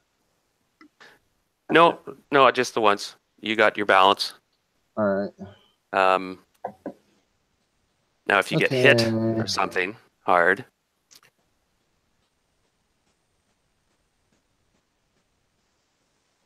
Let's see how this goes. That will connect. That does connect. All right, so that is going to be 2d8. Wait, no, are these large or man size? Medium. Medium. Pretty sure. Size medium, yes, sir. All right, let me look up the damage here for two-handed weapons. Anyone else have to move this around? Well, I'm trying my best to paddle back over to the boat. Right. Okay. So it's not very far. Like you just pedal over this round. It'll take you this round, and you can get on the side, and you can make a dexterity check to see if you can hoist yourself up this round and be in the boat for next round. All right. So 2d4. And if you spend this round, that your full action. What, to swim? And to get up, and if you want to get up into the boat. Oh yeah, I want to get back up into the boat. Real quickly, like doing it around and get there, and then you'll be ready next round. Let's see if she's going to feel this here. I'm going to go ahead and make my dex check. Okay, and you swing your blade. And this harpy swings around, and they're quick. They're pretty agile, pretty good with aerial creatures. Yeah, she still takes 7 points of damage. But she does feel that this is the bigger one. She's been taking a few hits with slings. These things are tough. You notice they shrug off. Like they shrug off these hits, and it doesn't really slow them down. They keep coming, but they're bleeding a bit. That one definitely drew some blood. In Black blood. In first edition, do flying creatures have to land at half hit points? There's that a no thing? rule. There's no stated rule for that. Not that I know of. But you Well, can like they do try the to chop a ground- wing off or something, right? I mean, Generally, and- if they're supposed to be grounded, but I think that was a variant rule. Never really. just so anybody remaining? Oh, sorry. Go ahead. just so you know, I rolled a 12 out of 14 for my dex check. So Somos, you're good. You are in the boat for ready for next round. You're wet. Did you have anything in your hand that heavy or shield or something? Actually, that would have. My maul. It's a bit late to ask. Okay, so all right. The maul you had the strap on and stuff. We'll say because I kind of forgot about that. I was going to make you roll to see if you could keep your weapon. I'll make a strength roll. I mean, it's fair. No, that's okay. I'll remember from now on. You did a good roll. You got in the boat, and it's your primary weapon. And like I said, usually mauls you have those straps around your wrist. You follow, right? And you happen to have that. So moving on. Anybody else? Tyrath is going to cast heal on you next round. It's too late now, right? Can't declare that at the end. Or he still hasn't moved. Well, let's roll initiative then. Well, yeah, this is roll initiative. Hopefully you can do that. I rolled a 1. I got a 6. High five. So you guys definitely act first. Tyrath lunges forward by Toki and then casts his heal spell. Whoa. Is that 2d4? No, it's 1d8. It's 1d8. Okay, you can go ahead and roll that Ian, if you want for your own. Sure. I'll go ahead and do a public roll.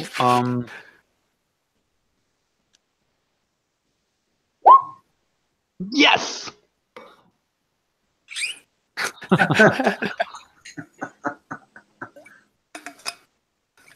Wow, the dice taketh, the dice giveth. Roll your own dice. I'm going to start rolling my own dice again. Thank you. That was a sting, eh? Son of a bitch. Okay, no, that's cool. Whatever. Any spells? Where we can get it, right? Almost you're back and you're good to go. Myself. Now that, of course, they swoop and they attack and they swoop and they attack. So they're swooping and attacking again, but you guys won the initiative. So when this one comes back, it notices that Vama is in severe distress. Come at me. I scream at it. Come at me. It's going to try grab him. So it's going to go close enough to Toki, but Tyreth will have to back off. Actually, cast a heal spell on you. He had to be on the other side of you. Just let me know when I can move. Besides screaming, come at me. Brian, is he there? I'm here. Okay, so Toki, this one's it comes into attack. Vama, you guys can all move first. You guys won initiative. Vama screams, come at me, and distracts him as much as he can before jumping backwards into the water and going down. So should I be using my spear, or should I be using my sling again? Because it sounds like you have your sling out, and it's right there, but it's... All right, I guess I'll use my sling. Here it comes. I mean, you have to switch weapons. I'm slinging. Slinging it? So I rolled Vama... a 3, so it didn't do any good again. It looks like you rolled the you're four-sided die. Oh. I rolled a d20 first and got a 3. Oh, gotcha. I see that now. Okay, well, that's too bad. The sling goes far and wide. Tyrath can swing. Oh, no, he casts the heal spell. Mm-hmm. Not much he can do. All right, and so... Vama falls backwards with force to get underneath that water as quickly as he can, and he's going to swim down. Okay, make dexterity check.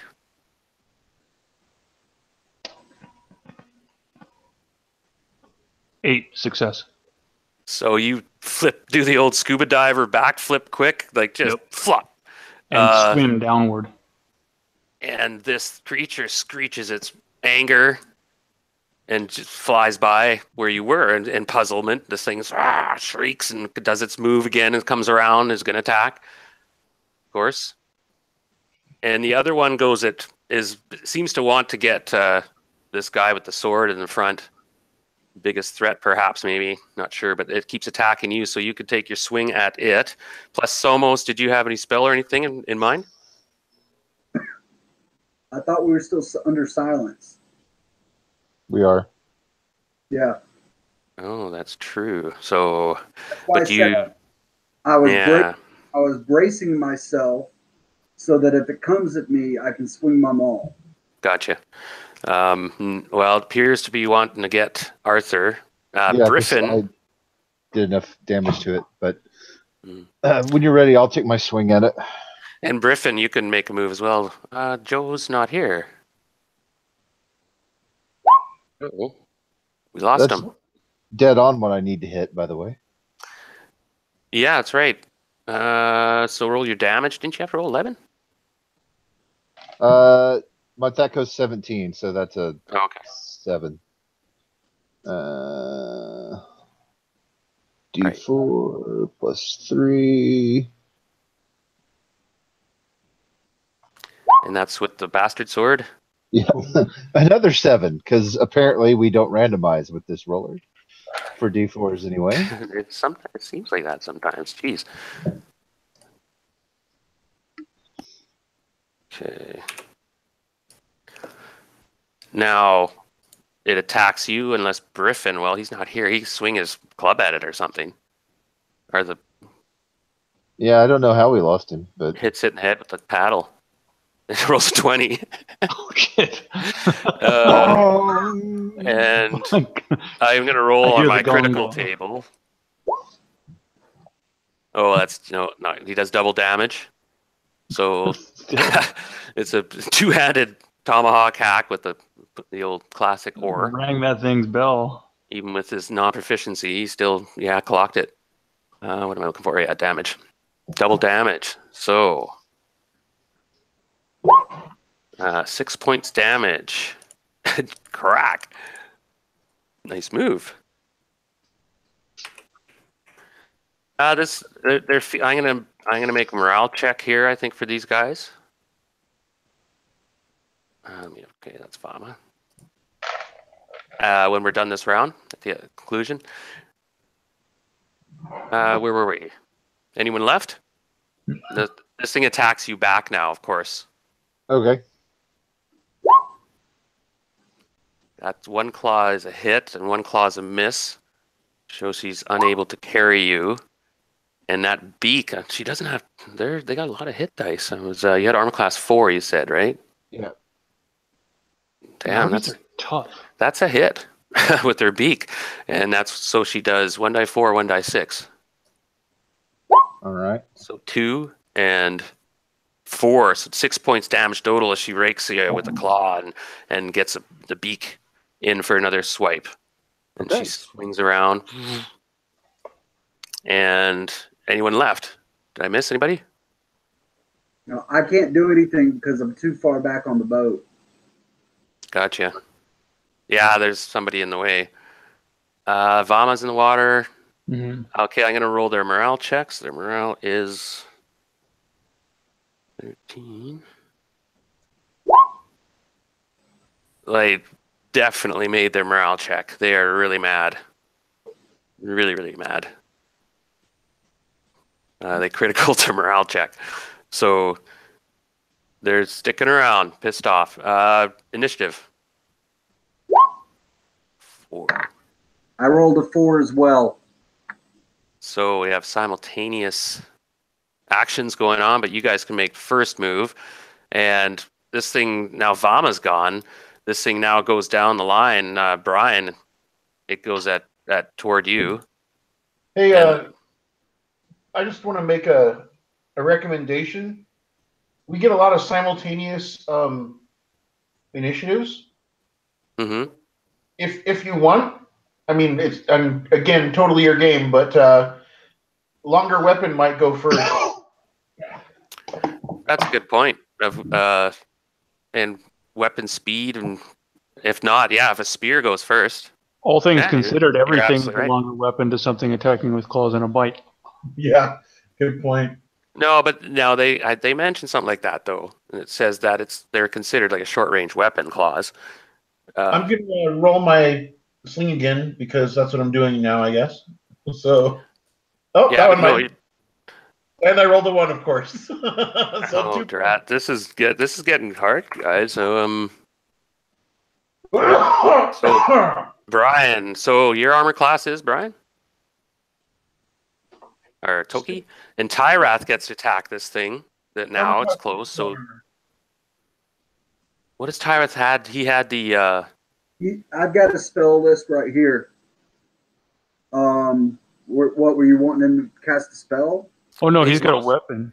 He's mostly a buff caster, but he has like a big footman's flail or something, or a big. He could also cast chant, which gives us a +1 to defense and our enemies +1 to offense, and then our enemies a -1 on defense. There you go. That's a good call. How long does that last? Probably quite a while. It's the 2nd level spell. I don't have its duration written down. I'll check. Consult my underwater manual. Chant. Duration is as long as you can maintain chanting. Right. However, it takes 1 turn to cast. So if you started casting it now, it's not even going to take effect for 10 rounds. Okay. Chant sucks.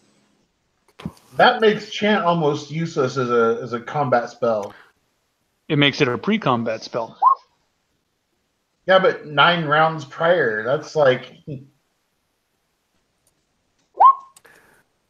6. Now this harpy attacks you, Toki, and hits you twice. One, sorry, I rolled too many times there. It was 5 points damage, but the second one was double damage. So you take 9 points damage total.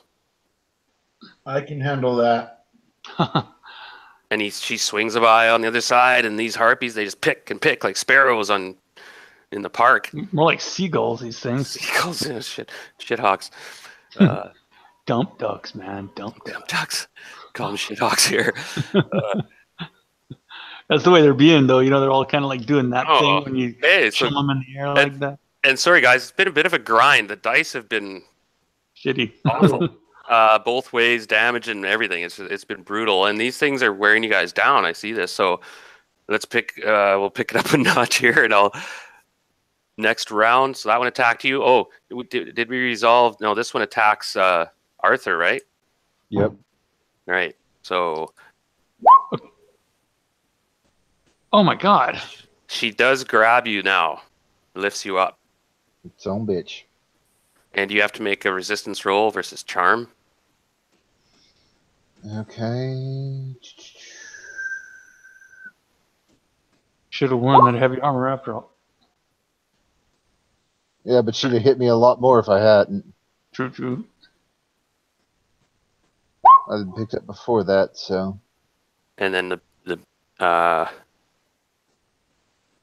pardon me, I had to roll for the beak attack. Charm is spells, right? Yeah. Nope. Well, at least it's going to feel good going down. Okay, you're picked up and carried into the air in the loving embrace of this gorgeous, nasty ass harpy, sounding beautiful thing. And she knows it. She leers in your face and swoops up, carrying you into the air.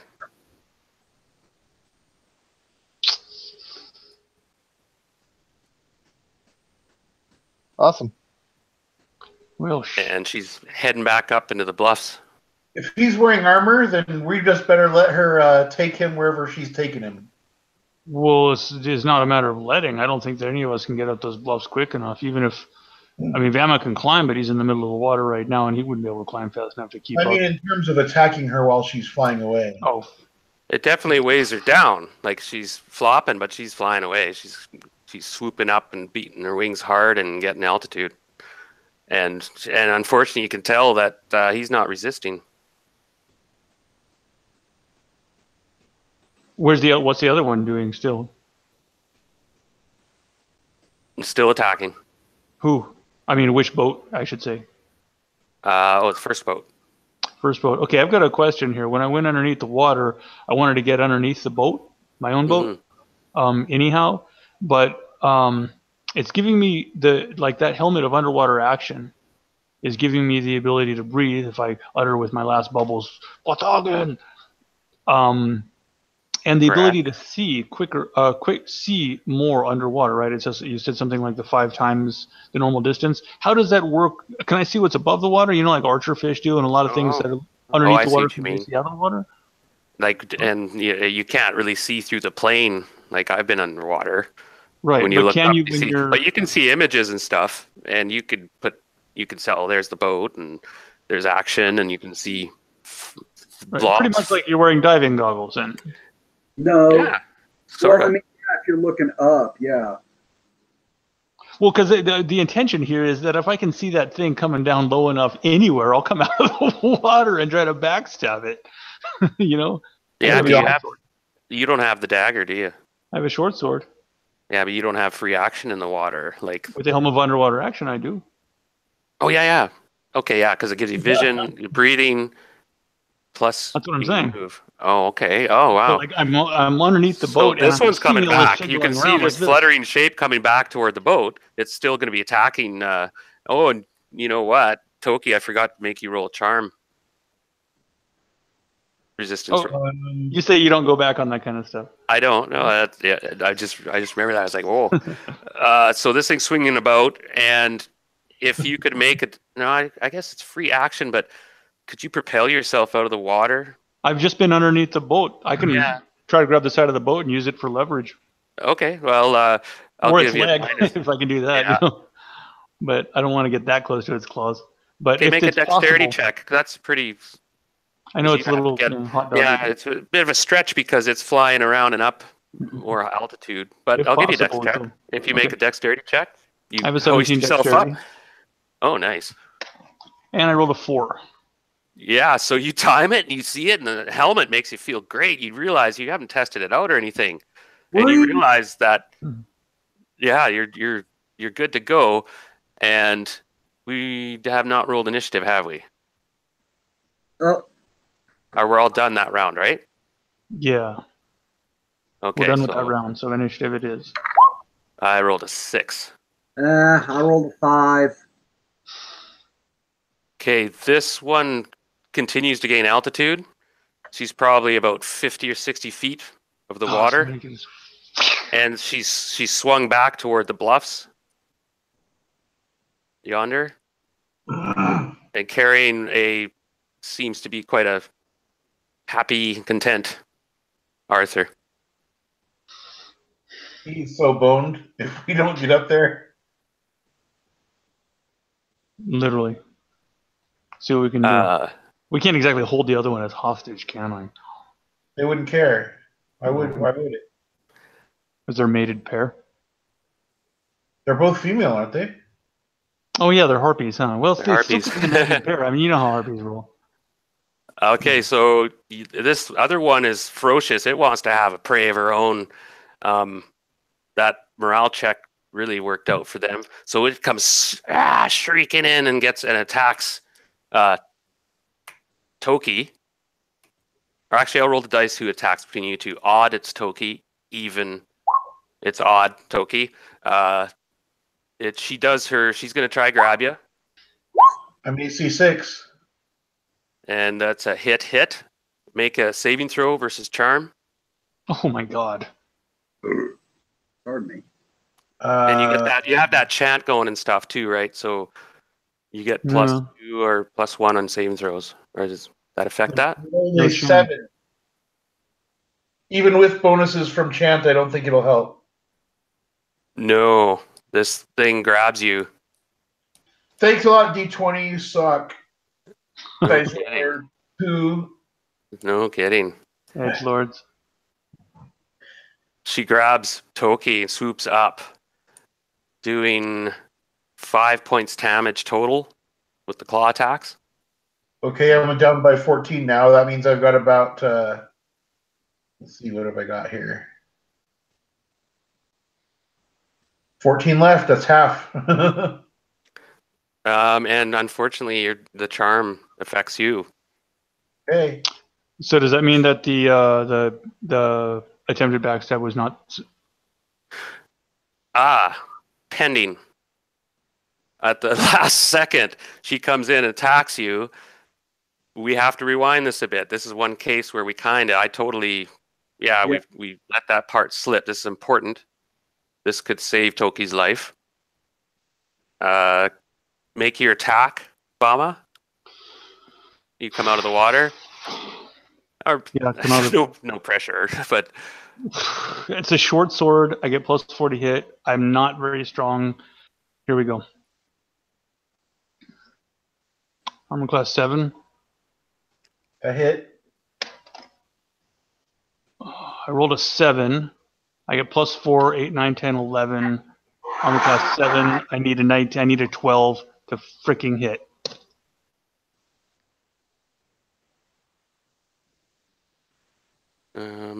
what level are you? 4th level thief. Oh, thief. Okay, I'm looking at the fighters. I'm like, no, you don't. Oh, so that's a miss.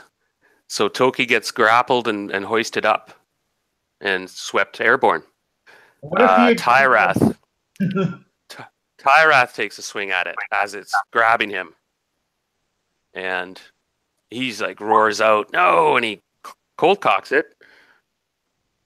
Now he has a warhammer. He's really strong too, so he had like a plus 4 damage or something, I recall, right? All right, so 9 points damage. Okay, that unfortunately is not enough. This is the bigger one. Wow. And yeah, it's they got quite a few hit points. It carries Toki airborne, regardless, taking the damage. Anybody else can move. The silence effect is still on Griffin.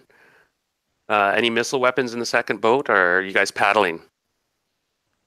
I guess we're paddling because At this, how far away are the harpies? Are they out of sling range? No, they're like 50, 60 feet. The one's only about 25 feet. The other one's at about 60 feet. I am willing to go ahead and risk a shot, and I'm the closer one. I'll sheath my sword if I can get on the boat again. I don't know. Like I thought that I don't know if I was on the boat or not. I kind of imagined that I just launched myself up and over. But I'm going to try to get in the boat as quickly as I can. I understand if there's not enough time to do so. Drop my sword in the boat, pull out my sling, and see if I can target the closest one. I'm willing to risk hitting a friend on this one to make that thing drop. Okay, let's roll initiative. And missile weapon gets attacked regardless. I rolled a 5. You guys won initiative. Unfortunately, they are out of range melee weapons. So I'm willing missiles, to risk a swing bullet. Yeah. What's the range on that? the one holding Toki or the one holding Arthur? Arthur's 60, 55, 50 or 60 feet. The one with Toki's about 25. The one at Arthur. Okay. And they're Okay, I'm just double checking a sling bullet range. Oh, that's still inside of short range for me. okay. Good. Okay, so the smaller one that's a little farther away. All right, get some. Here we go. I'm going to roll in a different place, a more honored place right here. 8, 10, miss.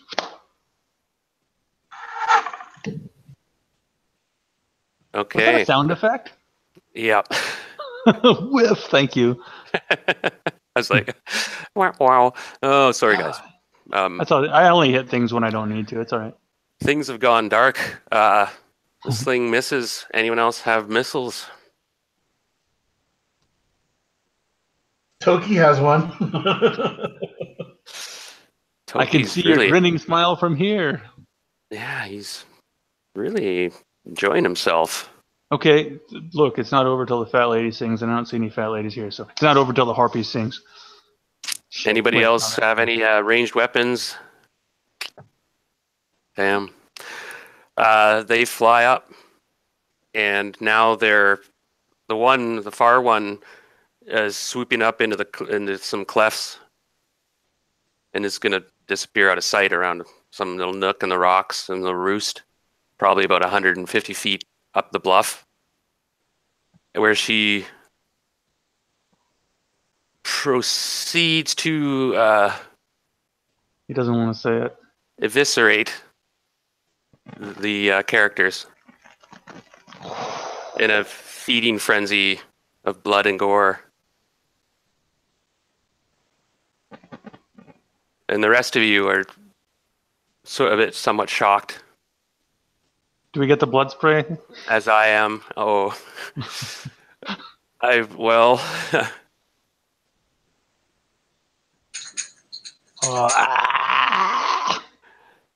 yeah, you hear them shrieking in glee, and you hear sounds snapping and cracking.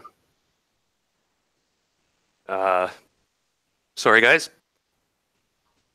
I don't know what to say. They eviscerate you guys, and that's what the harpies do, and start to gorge on various organs and choicest parts. No! One more sling just in that direction with a may dawn take you all and be stoned to you. No, that doesn't work with harpies, does it? You know what? I fucking deserve to die. I couldn't hit an armor class of 7, my god, with a sling. And I know nobody deserves to die by harpies. We all. I missed a backstab.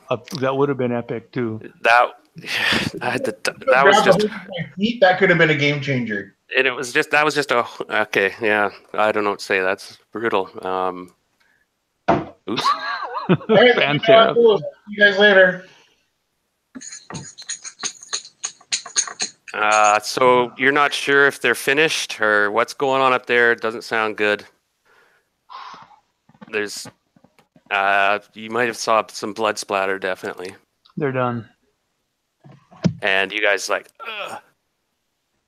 You know, if I was the harpies, I would have kept one of the two of us alive for like the next day. So just so you guys know, the Leviathan dagger is now with the harpies. I know. That's what I. Yes. Thank you for. It's with Toki, isn't it? Also, Toki It's didn't not have with it. Toki. It's. Oh my god. It's with Arthur. But my It's spear Arthur. is still in the boat. My spear is still in the boat. Yeah, but we might. Does that sound too mercenary? Saying like our friend just got eviscerated, but we might need the dagger. Hold on, just pause for a moment here. Yeah, no, we better take accounting. Let's get these boats. Just move the boats into the cave. Yeah, you guys snap out of it. You're all standing there in shock, and you're all wounded and stuff too. These things have not scratched and chipped, and you're all wet, but let's get going. And you start paddling now. As soon Yes. as I can, cure on Vamos. Oh, I see. Okay, and you only got about 3 rounds went by there as you sit there and sort of like no, and so the silence wears off now, and so you can cast your spell.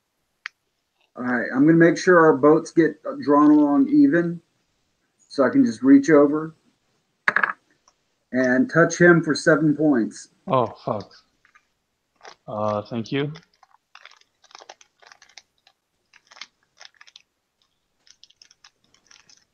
We got to get these boats under cover. I mean, they might decide to come back around for another sortie. I'm gonna make a morale check for them.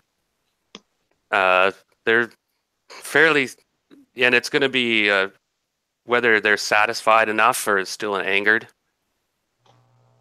or still hungry. Who knows? Perhaps they just like eating the choicest bits and throw the rest off the cliff, and it says, I'll read a little piece here to give you a bit of the flavor of these things, what we're dealing with, how'd this go. Flavor of them, is that supposed to be funny? What they do not want, they foul with excrement. Oh, thanks. So my corpse has been pooed on. Good. They You've been attack, torture, gutted. devour. You've been gutted. Your organs have been eaten, and then the spots where your organs were filled with. That's harpy only shit. in 1E. That's an actual thing in the description. Whatever they don't. You know what? This really is a good place for me to stop. Let me know how it goes, guys.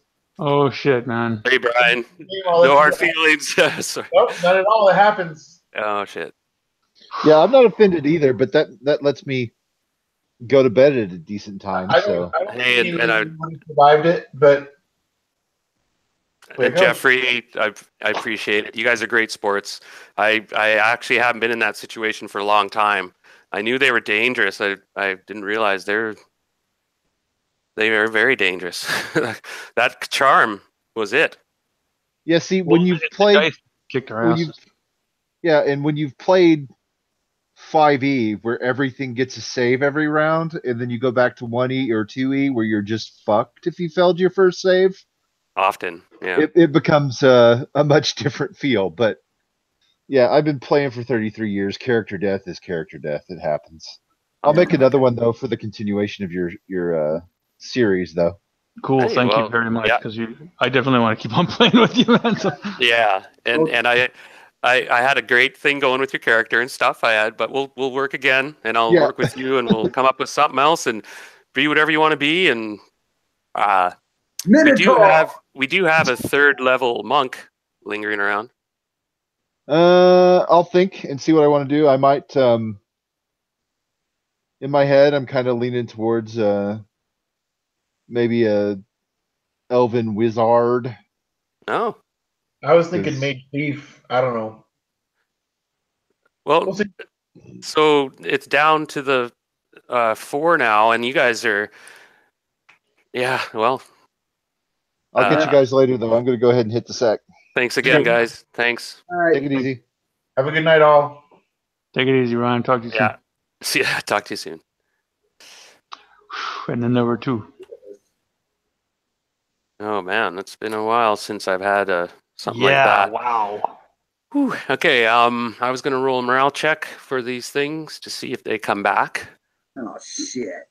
That's what I'm saying. We got to get this hustle on. We got to get inside of the caves. They do not. Their morale is 12. All They're right. for now. So you guys hustle up ahead, and let's take a short little break there a second. I just need to refill my water. We're alongside of each other. Yeah. I say the survivors get in one boat and we all paddle as fast as we can. Get away from there. Yeah, good idea. Ditch the other boat. You could tow it too. But No that would sense in slow doing it you right. down. So if all you are on one paddling, like you'll get there in a couple rounds. You can see it's just up ahead. Yeah, let's do it. Now it's about 300 feet away or so, if that. 200. I'll be right back. Right. I'm debating if I want another e-cigarette or if I want an actual other cigarette. I guess it depends on how much longer we're going. Well, let's see. It's 9 o'clock right now. We just lost half of our party.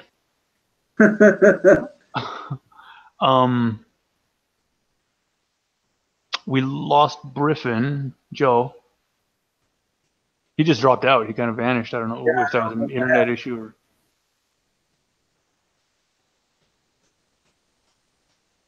So we're down literally to less than half strength. Yeah. I'm back at full hit points, all 9 of them. I only lost 1 hit point, so I'm at 32. Right. Well, here's the thing. We get inside of the kids. I keep on pushing to get inside these kids because I'm hoping that the harpies, with their wingspans and all, aren't going to want to fly down into caves. I don't think that they're very agile flyers. I don't think they are either. They look like they're just really, really strong carriers. Like they can hold on to weight. They lifted my fat ass up out of the boat. Yeah, so they are strong. They're strong carriers, and they fly unusually fast that way. But what I'm thinking is that this is not a positive thing to say, but I think we need to get up to those nests. We need that Leviathan. Well, actually, we don't need it. We don't need it. But they have a do, because remember, Brian's character have something else that was keyed into the marine magical items? The helmet that Vama's wearing right now. That's the only other one? Oh, and a little. I think we do need that dagger. I hate to say it. Yeah, but I'm going to have to climb the bluffs to get it. And that means I'm going to be alone with harpies. And remember, you have potentially some. Yeah, we kind of let it go a little bit, but remember, you have a few sharks in the vicinity. Yeah, but they're not going to do me any good right now. No. Okay. I mean, the only thing that we can do to get that back is Vama sneaking, that I can think of, is actually climbing up and stealing it back. What if I hit you with a protection from evil on your way up? Anything would help. And because it would be literally like a thieving. It would be stealing to do it. I don't have any they're other... 150 feet up there. Yeah, well, I'm a thief, you know. I mean, I understand that the fall would kill me. Here's my idea. Okay? Well, I'm thinking about cover fire and stuff. Is what I'm thinking if it ends up. Okay, Oh, right. Sorry, I'll step out. I'm just trying to. Here's my idea. I climb up as far as I can. I mean, I'm strong. So we climb up as far as I can. I bat you with like 2 or 3 spells, buff you up, and hopefully that'll be enough to help. That's just my thought. Now, the climb itself may take some time. Yeah. I'm not a spider, you know. Yeah, true. Yeah, it's doable, though. If I hit you with chant, bless, protection from evil, I won't be in the range of chant. Once I'm up on the top of the bluffs, I'll be outside of the range of it.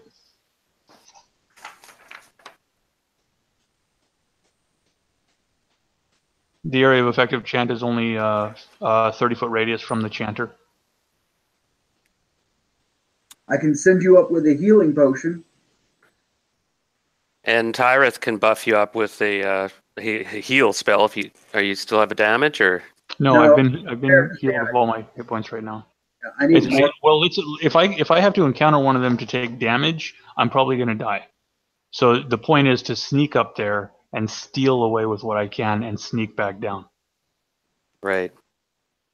You know, or at worst case scenario, I can try to jump at 150 feet and hope that... I can cast augury before you do anything. And ask a question sort of thing? And yes, very simply, can Vamos make the climb and return safely? Blunt, straight to the point. Do I get now he has climb walls ability, correct? Yes, I'm a thief, 4th level thief at that. And I'll give you a bonus because there are a lot of handholds, and you said you were going to take your time a bit. Yeah, but it seems like a relatively easy climb. It's not like I'm climbing a castle wall. I still want to cast. I'll take it. So I can offer some aid one way or the other as far as let him know. So okay, I'm going to say it's going to take you a turn every 100 feet. So about 10 minutes to go 100 feet. Mm-hmm. And so it'll take you about 15 minutes if all goes well. And sure. And you'll have to roll every turn your climb roll. And if you miss one, you're stuck for a turn. Now, every turn, I'm going to make a morale check. See if they start buzzing around. See if they want more blood. So Here we go. Make your climb check first, and then I'll make a morale check for them. No augury spell? Oh, yes. Will he make the climb? Yes, he will. It's positive. There's no other dangers. There's danger, but you sense, of course, great risk, not from the climb. Right. So I make sure I let him know that so he can relax a little bit on his way up. I'm going to give you plus 25 on your roll. Okay. Well, that means I have an 88% chance to climb walls right now. You can do it. As is? As is. Oh, so you're maxed out. Now, there's always a chance of failure. Okay, so I thought that was really low effect. Sorry, I gave too much of a bonus there. I was thinking of something else. But not that I wanted No, if you would like, they have a little section in the First Ed DM's guide about climbing walls specifically. Yeah, and bonuses you get for Certain It's things are right here. minuses. Wall climbing table. Let's see, climb walls. This is probably the most abused thief function. Although hiding in shadow is vies for this distinction. The ability to climb walls is something which is acquired through training and practice. Just as our okay, the rate at which it's possible is depending on the texture and the conditions of the wall surface. So it has a rate, and you check each round of vertical or horizontal movement for the chance of slipping and falling. Yeah, but I'm going to say Set I use down. turns because it would be too many. Sure. And yeah, it really doesn't say much else about No, it we'll except go for with the rate of 88%. move. Let's go with the 88%. Okay. Go I have an for it. 88% chance though, yeah. Yeah. And I'm not you- wearing any armor. So You you guys can cast do your spells. He's topped up with hit points. Now, can anyone follow you on the rope? It would take them a lot longer, and it would be With a dangerous. rope, I'm doing my fingers, man. Yeah, but you Yeah. could trail a rope. Oh, If I don't you- think we have rope. If you Okay. trail a rope, I can climb up after you with no problem. Well, what that would just put two of us in danger. I need you to be able to keep an eye out in case these things start buzzing us. Do you have missile fire? No, I don't. Not at 150 feet, too. That's, well, I'll give you my sling. he's on non-proficient. Yeah, I It's don't know better how than not nothing. Well, he wants to climb. Okay, go ahead, role play. Yeah. Oh, well, I mean, we'll discuss this in the boat, like whispering here underneath the eave of this, thing. Look, Mhm. if you take this, at least if they start buzzing me, you can distract them. They're actually still feasting at this point. Like they're still in their feeding frenzy. For like I'm gonna actually roll to see how long I was gonna roll to see how long they take before I start rolling initiative rolls. So they're, as far as you can tell, they're still mowing down. Oh, hey, what it's worth, Unearthed Arcana, effective armor on thief functions. 0 armor means plus 10% climb walls. Oh, I see. And you're not wearing armor. I am not wearing any armor. I've got bracers of defense. Okay, deactivate I guess you put your lenses back on your helmet. Right. Saying Fathagan Now, backwards. Tyrus, could he do anything? I mean, yeah, you can climb with him if he trails a rope. I can, if we have the rope, I can trail it. Oh, I'll you coil would have a around rope. Point. Oh, yeah, well, somebody's got to have rope. I've got rope too. So I'm just thinking if you trail the rope and help me climb better, that if you get attacked, I can maul the fuck out of these things. Okay, let me get up there. Give me if I can get 150 feet or more. Yep. I'm going to need more than that. I'm going to need probably like 200 feet of rope. If we have 200 feet of rope? No, you probably need 170. I still have to tie it off and all that, If we have that, let me coil it up and I'll climb with it. And when I get to a point where it's secure, so that I can secure it, you can climb up. Hopefully, Okay. I'll have it in an area that we can hide, so we can then both be up there. That's what I'm saying. Okay, let's roll because I'm willing you're to gonna have- play meat shield here. you're gonna have to tie off the rope so he can start climbing, else he'll be too far behind anyway. Right. So I'm just going to carry it as a coil. You know what I mean? And then Yeah, when I get so- up there, I'll toss it down. You get yourselves banked up against the rocks, and you find a little chasm cleft that climbs up, and it looks like a good spot. And make your roll. You start pyloning up there. All right, I've got a 98% chance of climbing walls. If I get that plus 10. I also have batons and a hammer. Yeah, ding, ding, ding. They'll know we're coming. Yeah. Oh, good point. And now that I know you're a really good climber, I had it backward. I'm gonna make this would have been a difficult cliff to climb. It would have been a penalty, but let's just go with that. Here we go. And I rolled an 80 exactly. So either way, even with the 88, you scamper up the first 100 feet and drop a rope, and you can start climbing up. Check.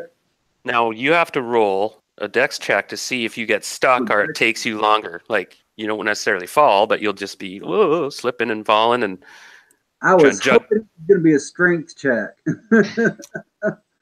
Strength check, no problem.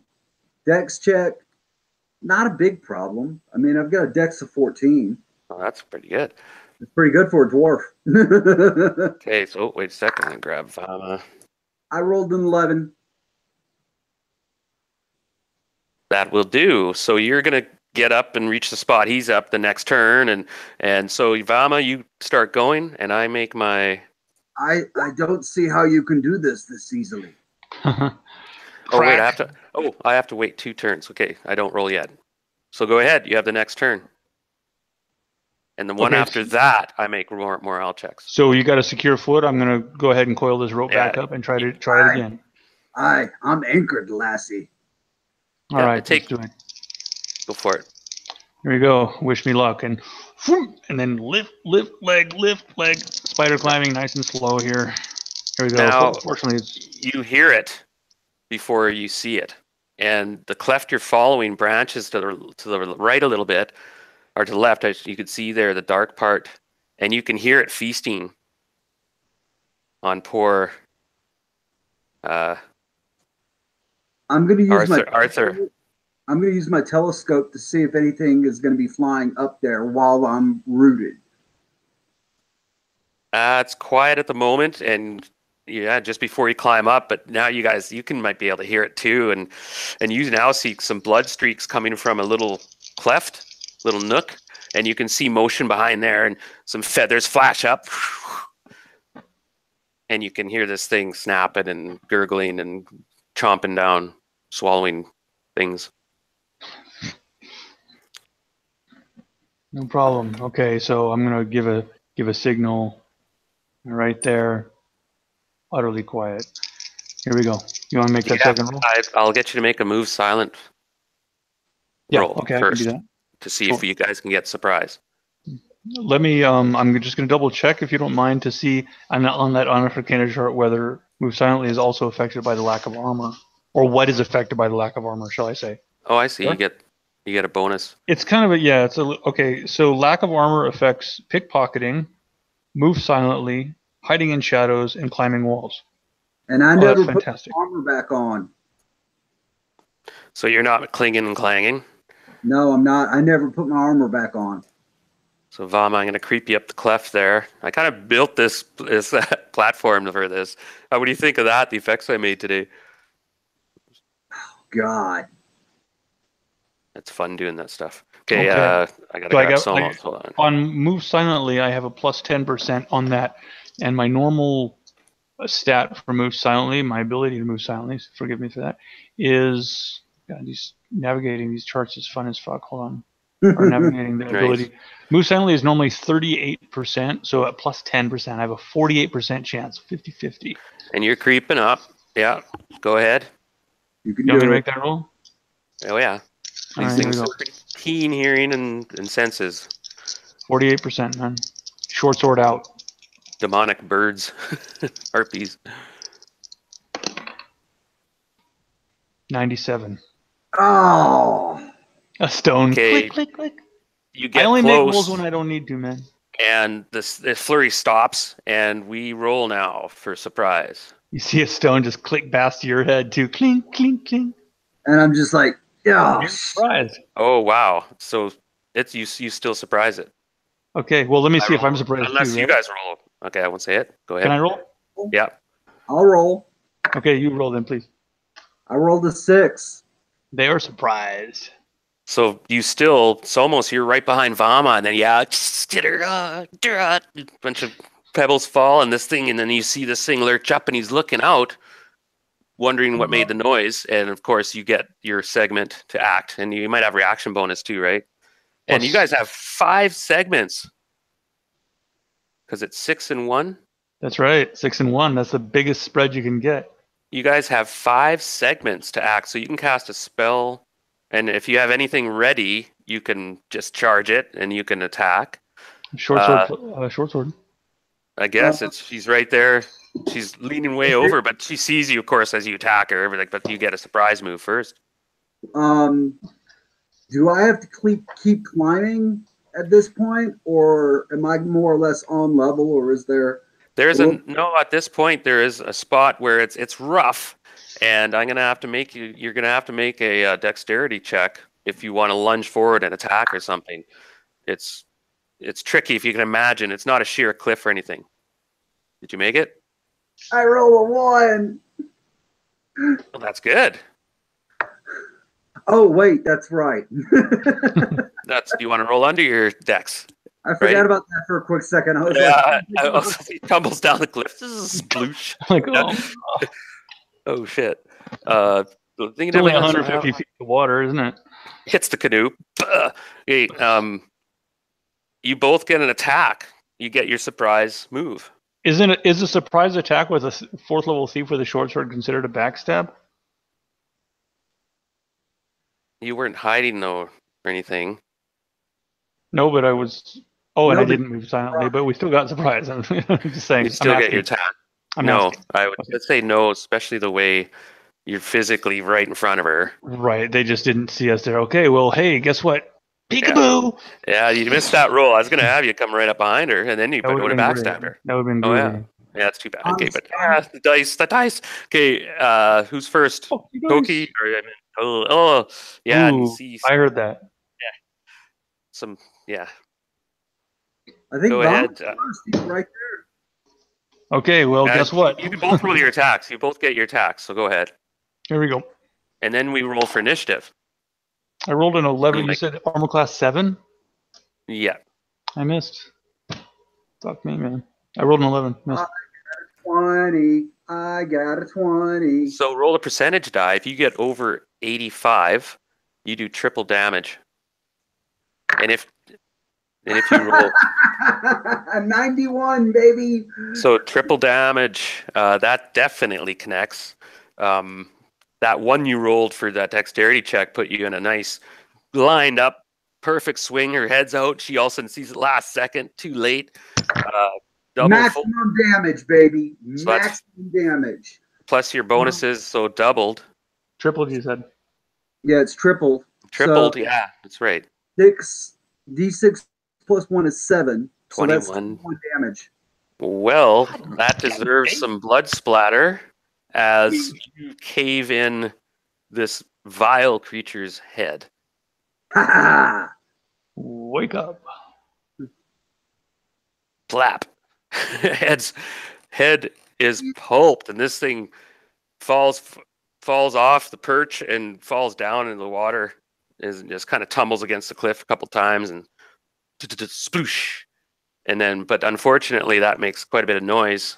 And her sister is probably wondering why it's suddenly quiet and something fell. But Bring it I'm on, gonna roll. Yeah, this one. Good job, guys. That one still had 18 hit points. By the way, Jesus. that one had 45 hit points. Holy shit. Oh my god. Had as much hit points as like our entire party. No, it's me plus 12. Well, whatever. Yeah, More you hit guys- points than you plus me, so. And that's our entire party right now. I'm going to roll to see if she actually senses you guys. So I'm going to roll her.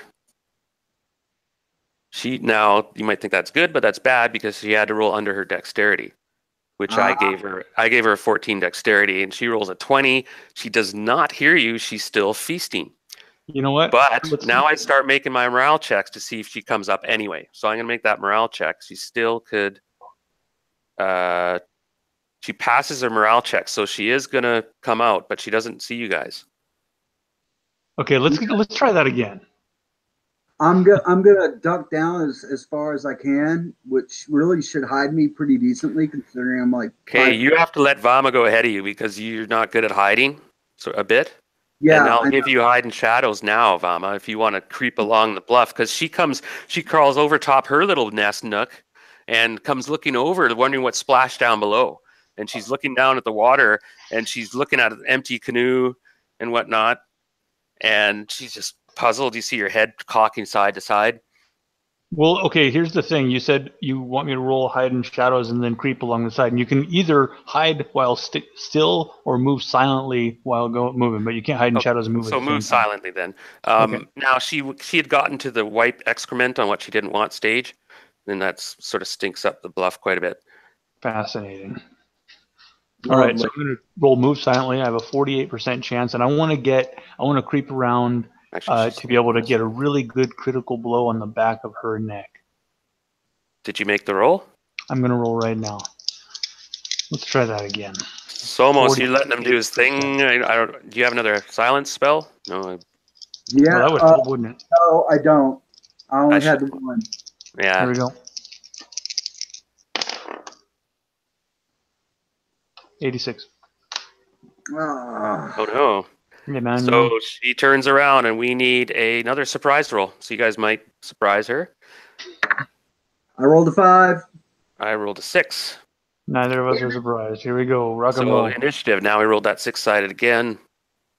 I rolled a 4, and she's attacking. Of course, she jumps out and wings flapping and just shrieks at you. Just now, you still had your earplugs in. I'm assuming you're going to take that precaution. I haven't taken them out, so. So we have to make a. 5. Nope. Actually, you guys made that save. I rolled a 5.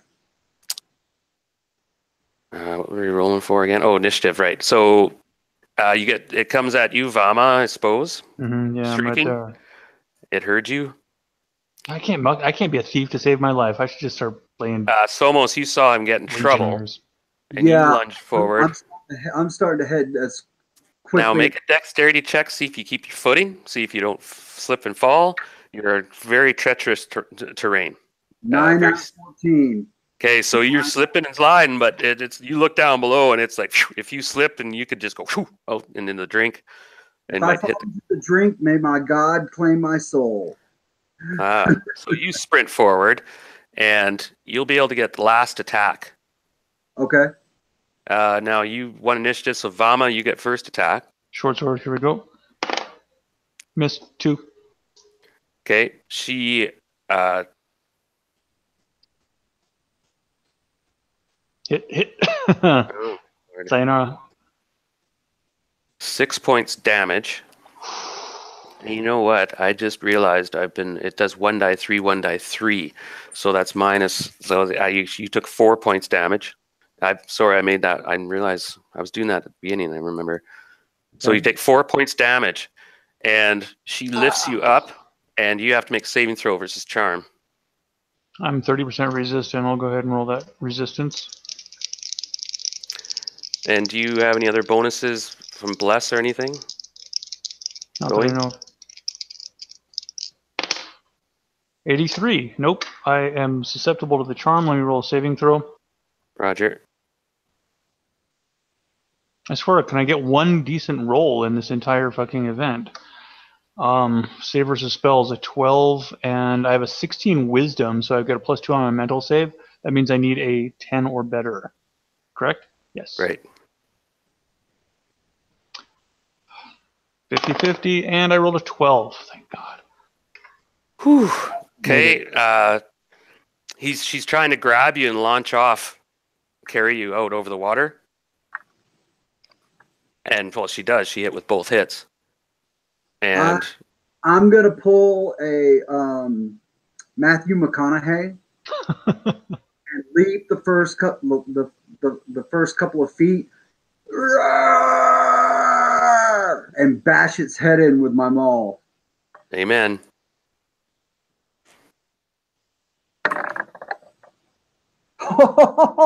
Is that please 19? I thought it was a 9. Close. I thought it was 11 at first, but that's a 19.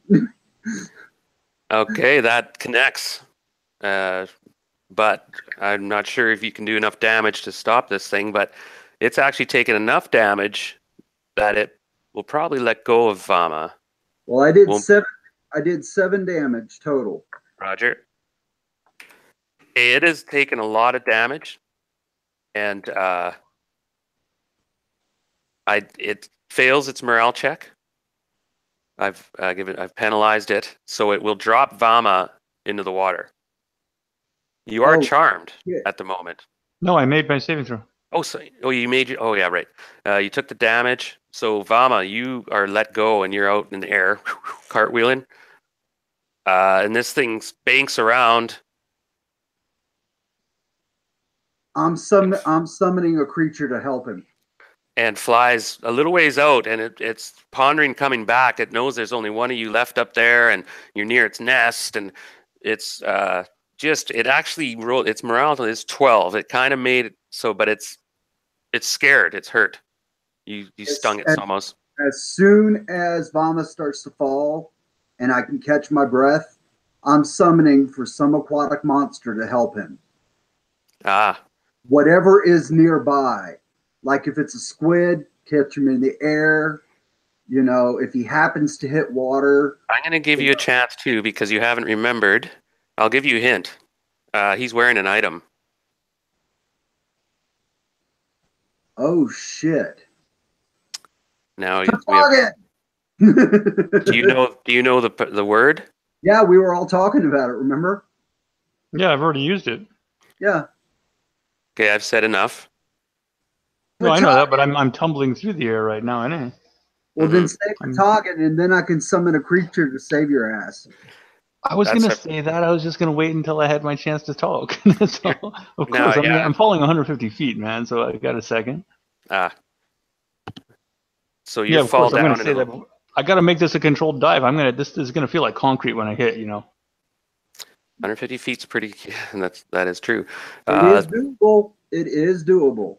Well, I'm gonna try to jackknife this as much as humanly possible, and then thrust downward in the tightest little arrow javelin that I can, and mutter under my breath, "Fatagen," as this whoosh, as the ocean is coming towards my face. Do you have swimming as a proficiency? You did, right? We didn't use sort of non-combat proficiencies at all. Well, Yeah, okay, that's true. I mean, they do have them and such, though. But we he didn't. grew up Yeah. like me on the boat. Yeah, So I'm assuming you can because you swim, lived yeah. on it. I'm a competent navigator and a cartographer. I mean, I had my time on the boats, but So yeah, dexterity check to see if you can clear the rocks and basically not clip the cliff, which All right, here we go.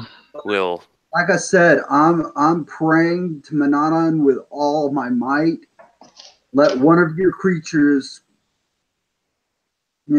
please save the soul.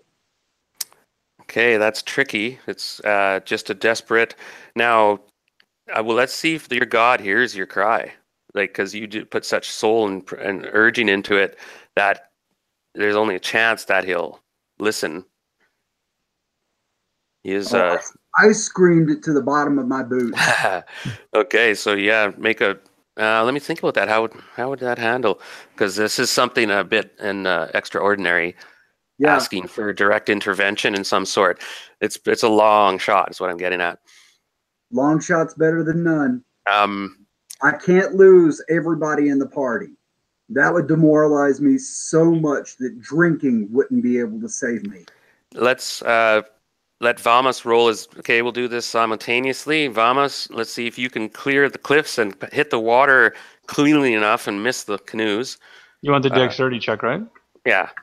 And while that's happening, you're now the harpy is flying away right now, and she's watching stuff. And I still have my maul in my hand, but I've got both arms up in the air, just screaming for Mananan to step in and save him. Wow. Success. I rolled a 13. So he is gonna, and he's gonna take 1d6 damage. Could wake up dead. 4 points damage. Oh my god! I have 1 hit point left. And it's a big hit. You cleanly come in sideways a bit and arch, and you just take impact damage and just and Yeah. At 1 point, you'll be fine here. Either my god will intervene, or I'll jump down and cure you. I can take the fall. Well, I called Patagon too, and I want to use that helmet, so at least I can keep on going down into the water without like surfacing just for that harpy to bite my head off. I'll give you your wisdom as a percentage for a direct intervention. My wisdom's in 18. So you have 18% chance that your god personally hears your cry. An 18 out of 100? Yeah. Oh. It's got to be that's a long shot. My dice usually love me. And I will show you what I roll. If I can, I don't know how well the camera will pick it up. 14.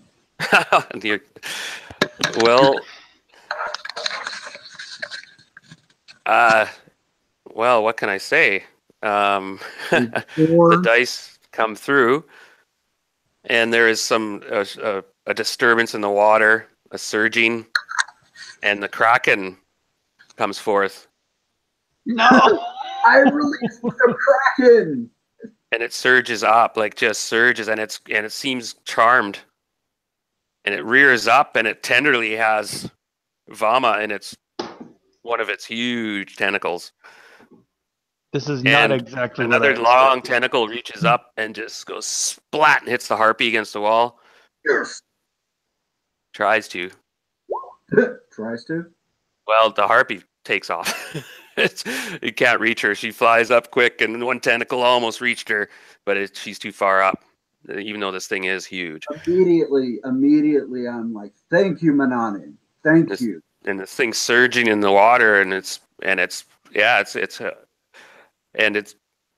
I Please. say? Please place my friend safely.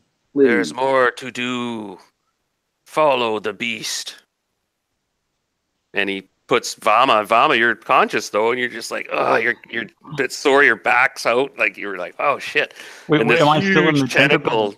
Yeah, it flops you onto the boat almost tenderly, like, and this creature is being controlled by some entity. There will be a sacrifice demanded. You will be told. A price will be paid. Of course. You know, this bubbling voice this thing speaks. It's even manipulating its voice cords. And then this thing surges toward the cave entrance. And Tyrath is just like, holy, he's standing. He's doing get a new convert. He does. Yeah, he casts a Cure Light Wounds on you. All right.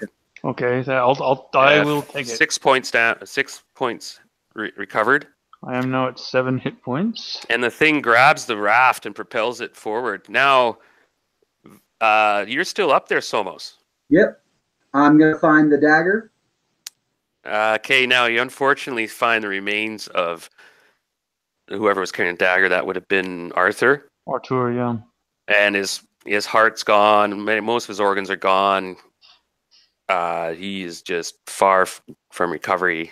Can I still see the Kraken? Yeah, it's sort of floating slowly, but it seems to be waiting. I pick up each one at a time. Throw him over the cliff. May Manon protect these souls. And I do that with both of them. It's basically going to be a burial at sea. Now, would it be considered offensive if it consumed their bodies? No. Manon. Well, maybe it's tough if it is.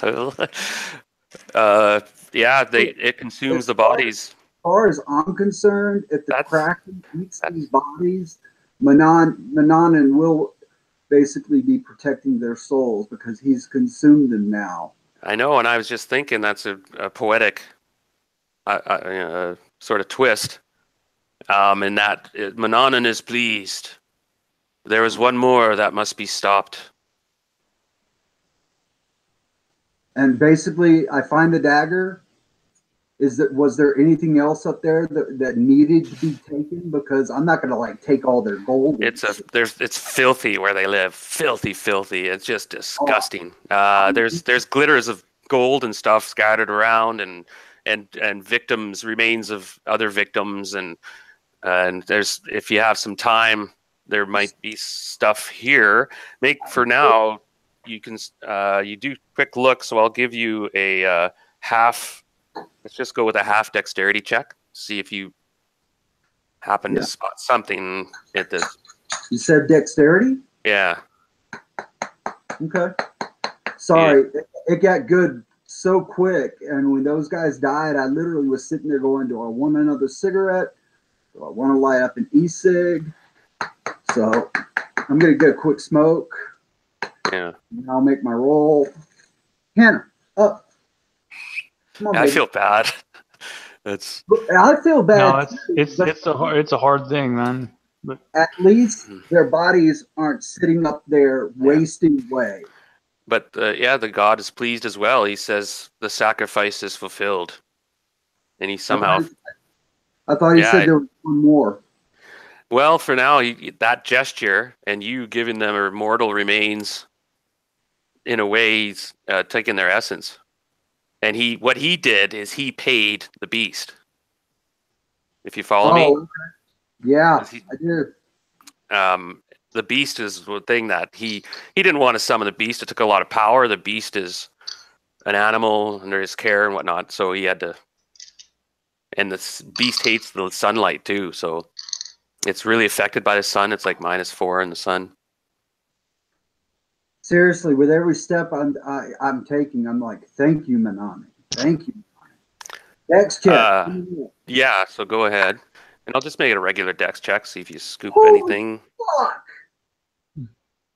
I rolled another 1. Well, you find the best thing.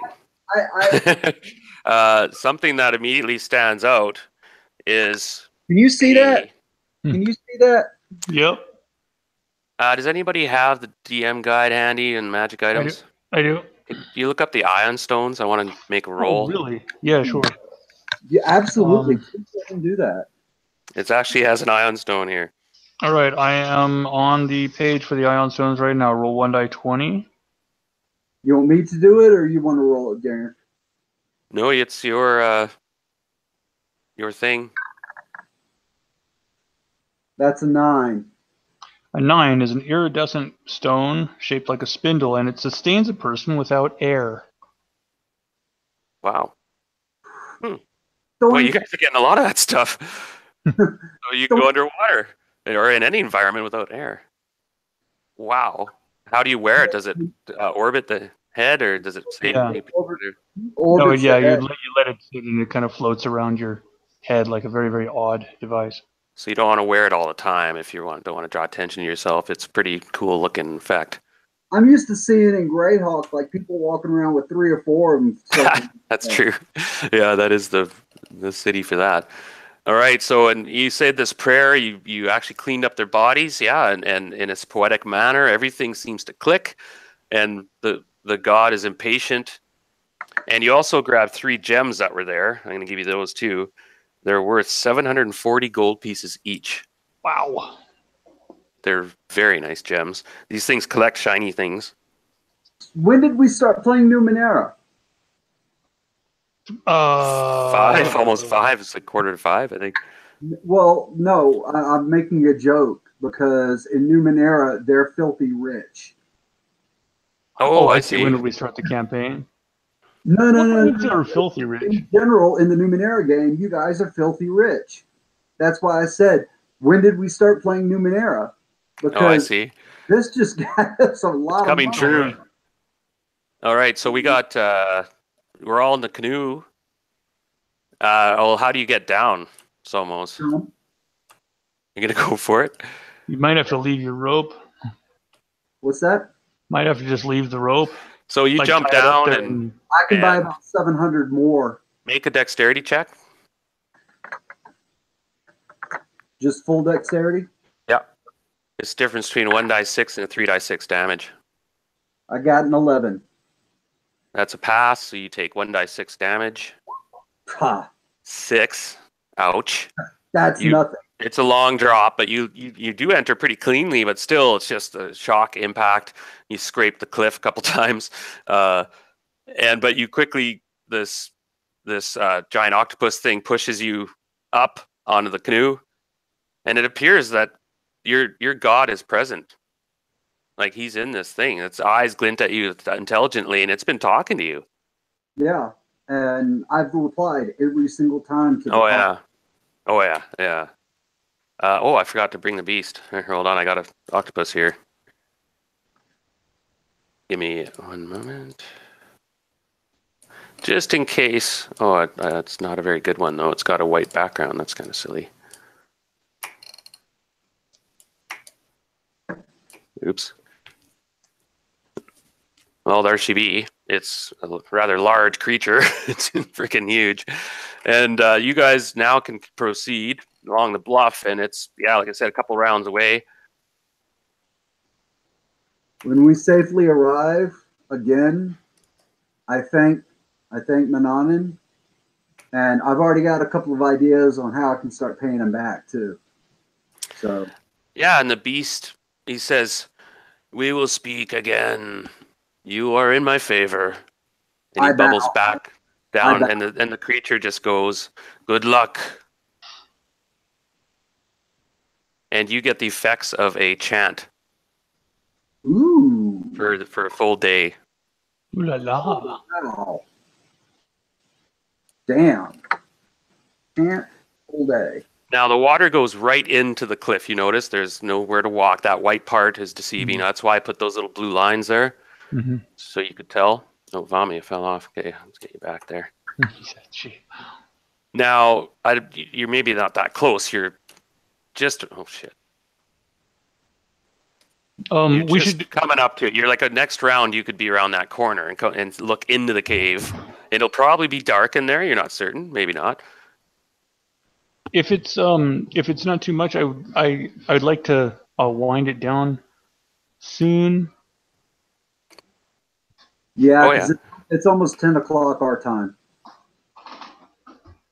Well, we've also lost a lot Yeah. of party strength. It's been kind of an intense situation here, and I still need to absorb some of it. Yeah, and I was just about to have. This is when Kalen shows up in a canoe. Oh, really? He felt guilty, Oh man, he should feel guilty. and so he's going to join you guys. Did you see the Kraken? Did he see the Kraken? Yeah, he was back. He was back. He's just in awe. He had his drums out ready. No, he didn't bring it. You can see he's armed, and he's got his drums. He's got a smaller couple sets of drums and such, and he's been ready to sing. And he's looking around, and he's coming up, and he's waving at you guys.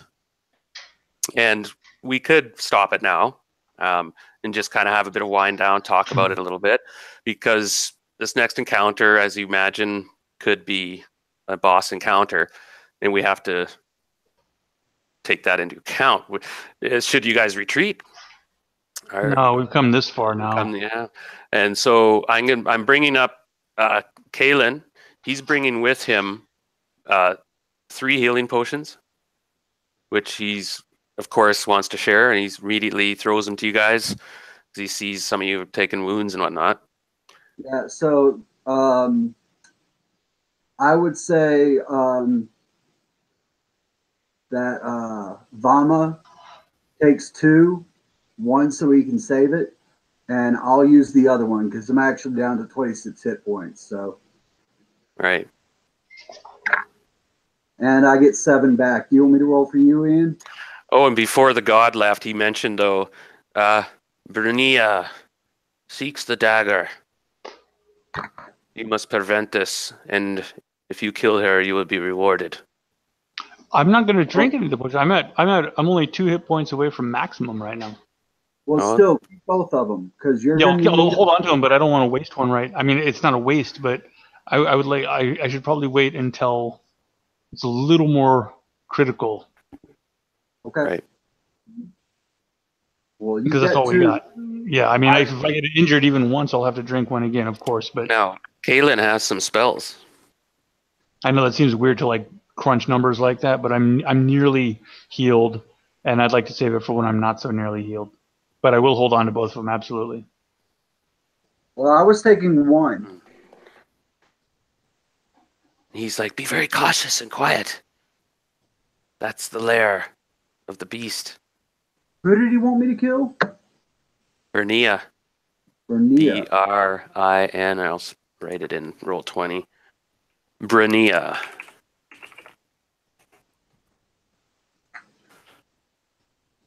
Mistress Brunea, actually, is what somebody called her. The harpies. Okay.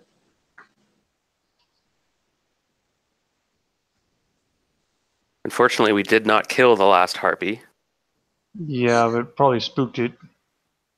Yeah. Probably spooked the shit out of it. Oh, yeah. Wow, they're tough creatures, man. Holy. Yeesh. I released the Kraken.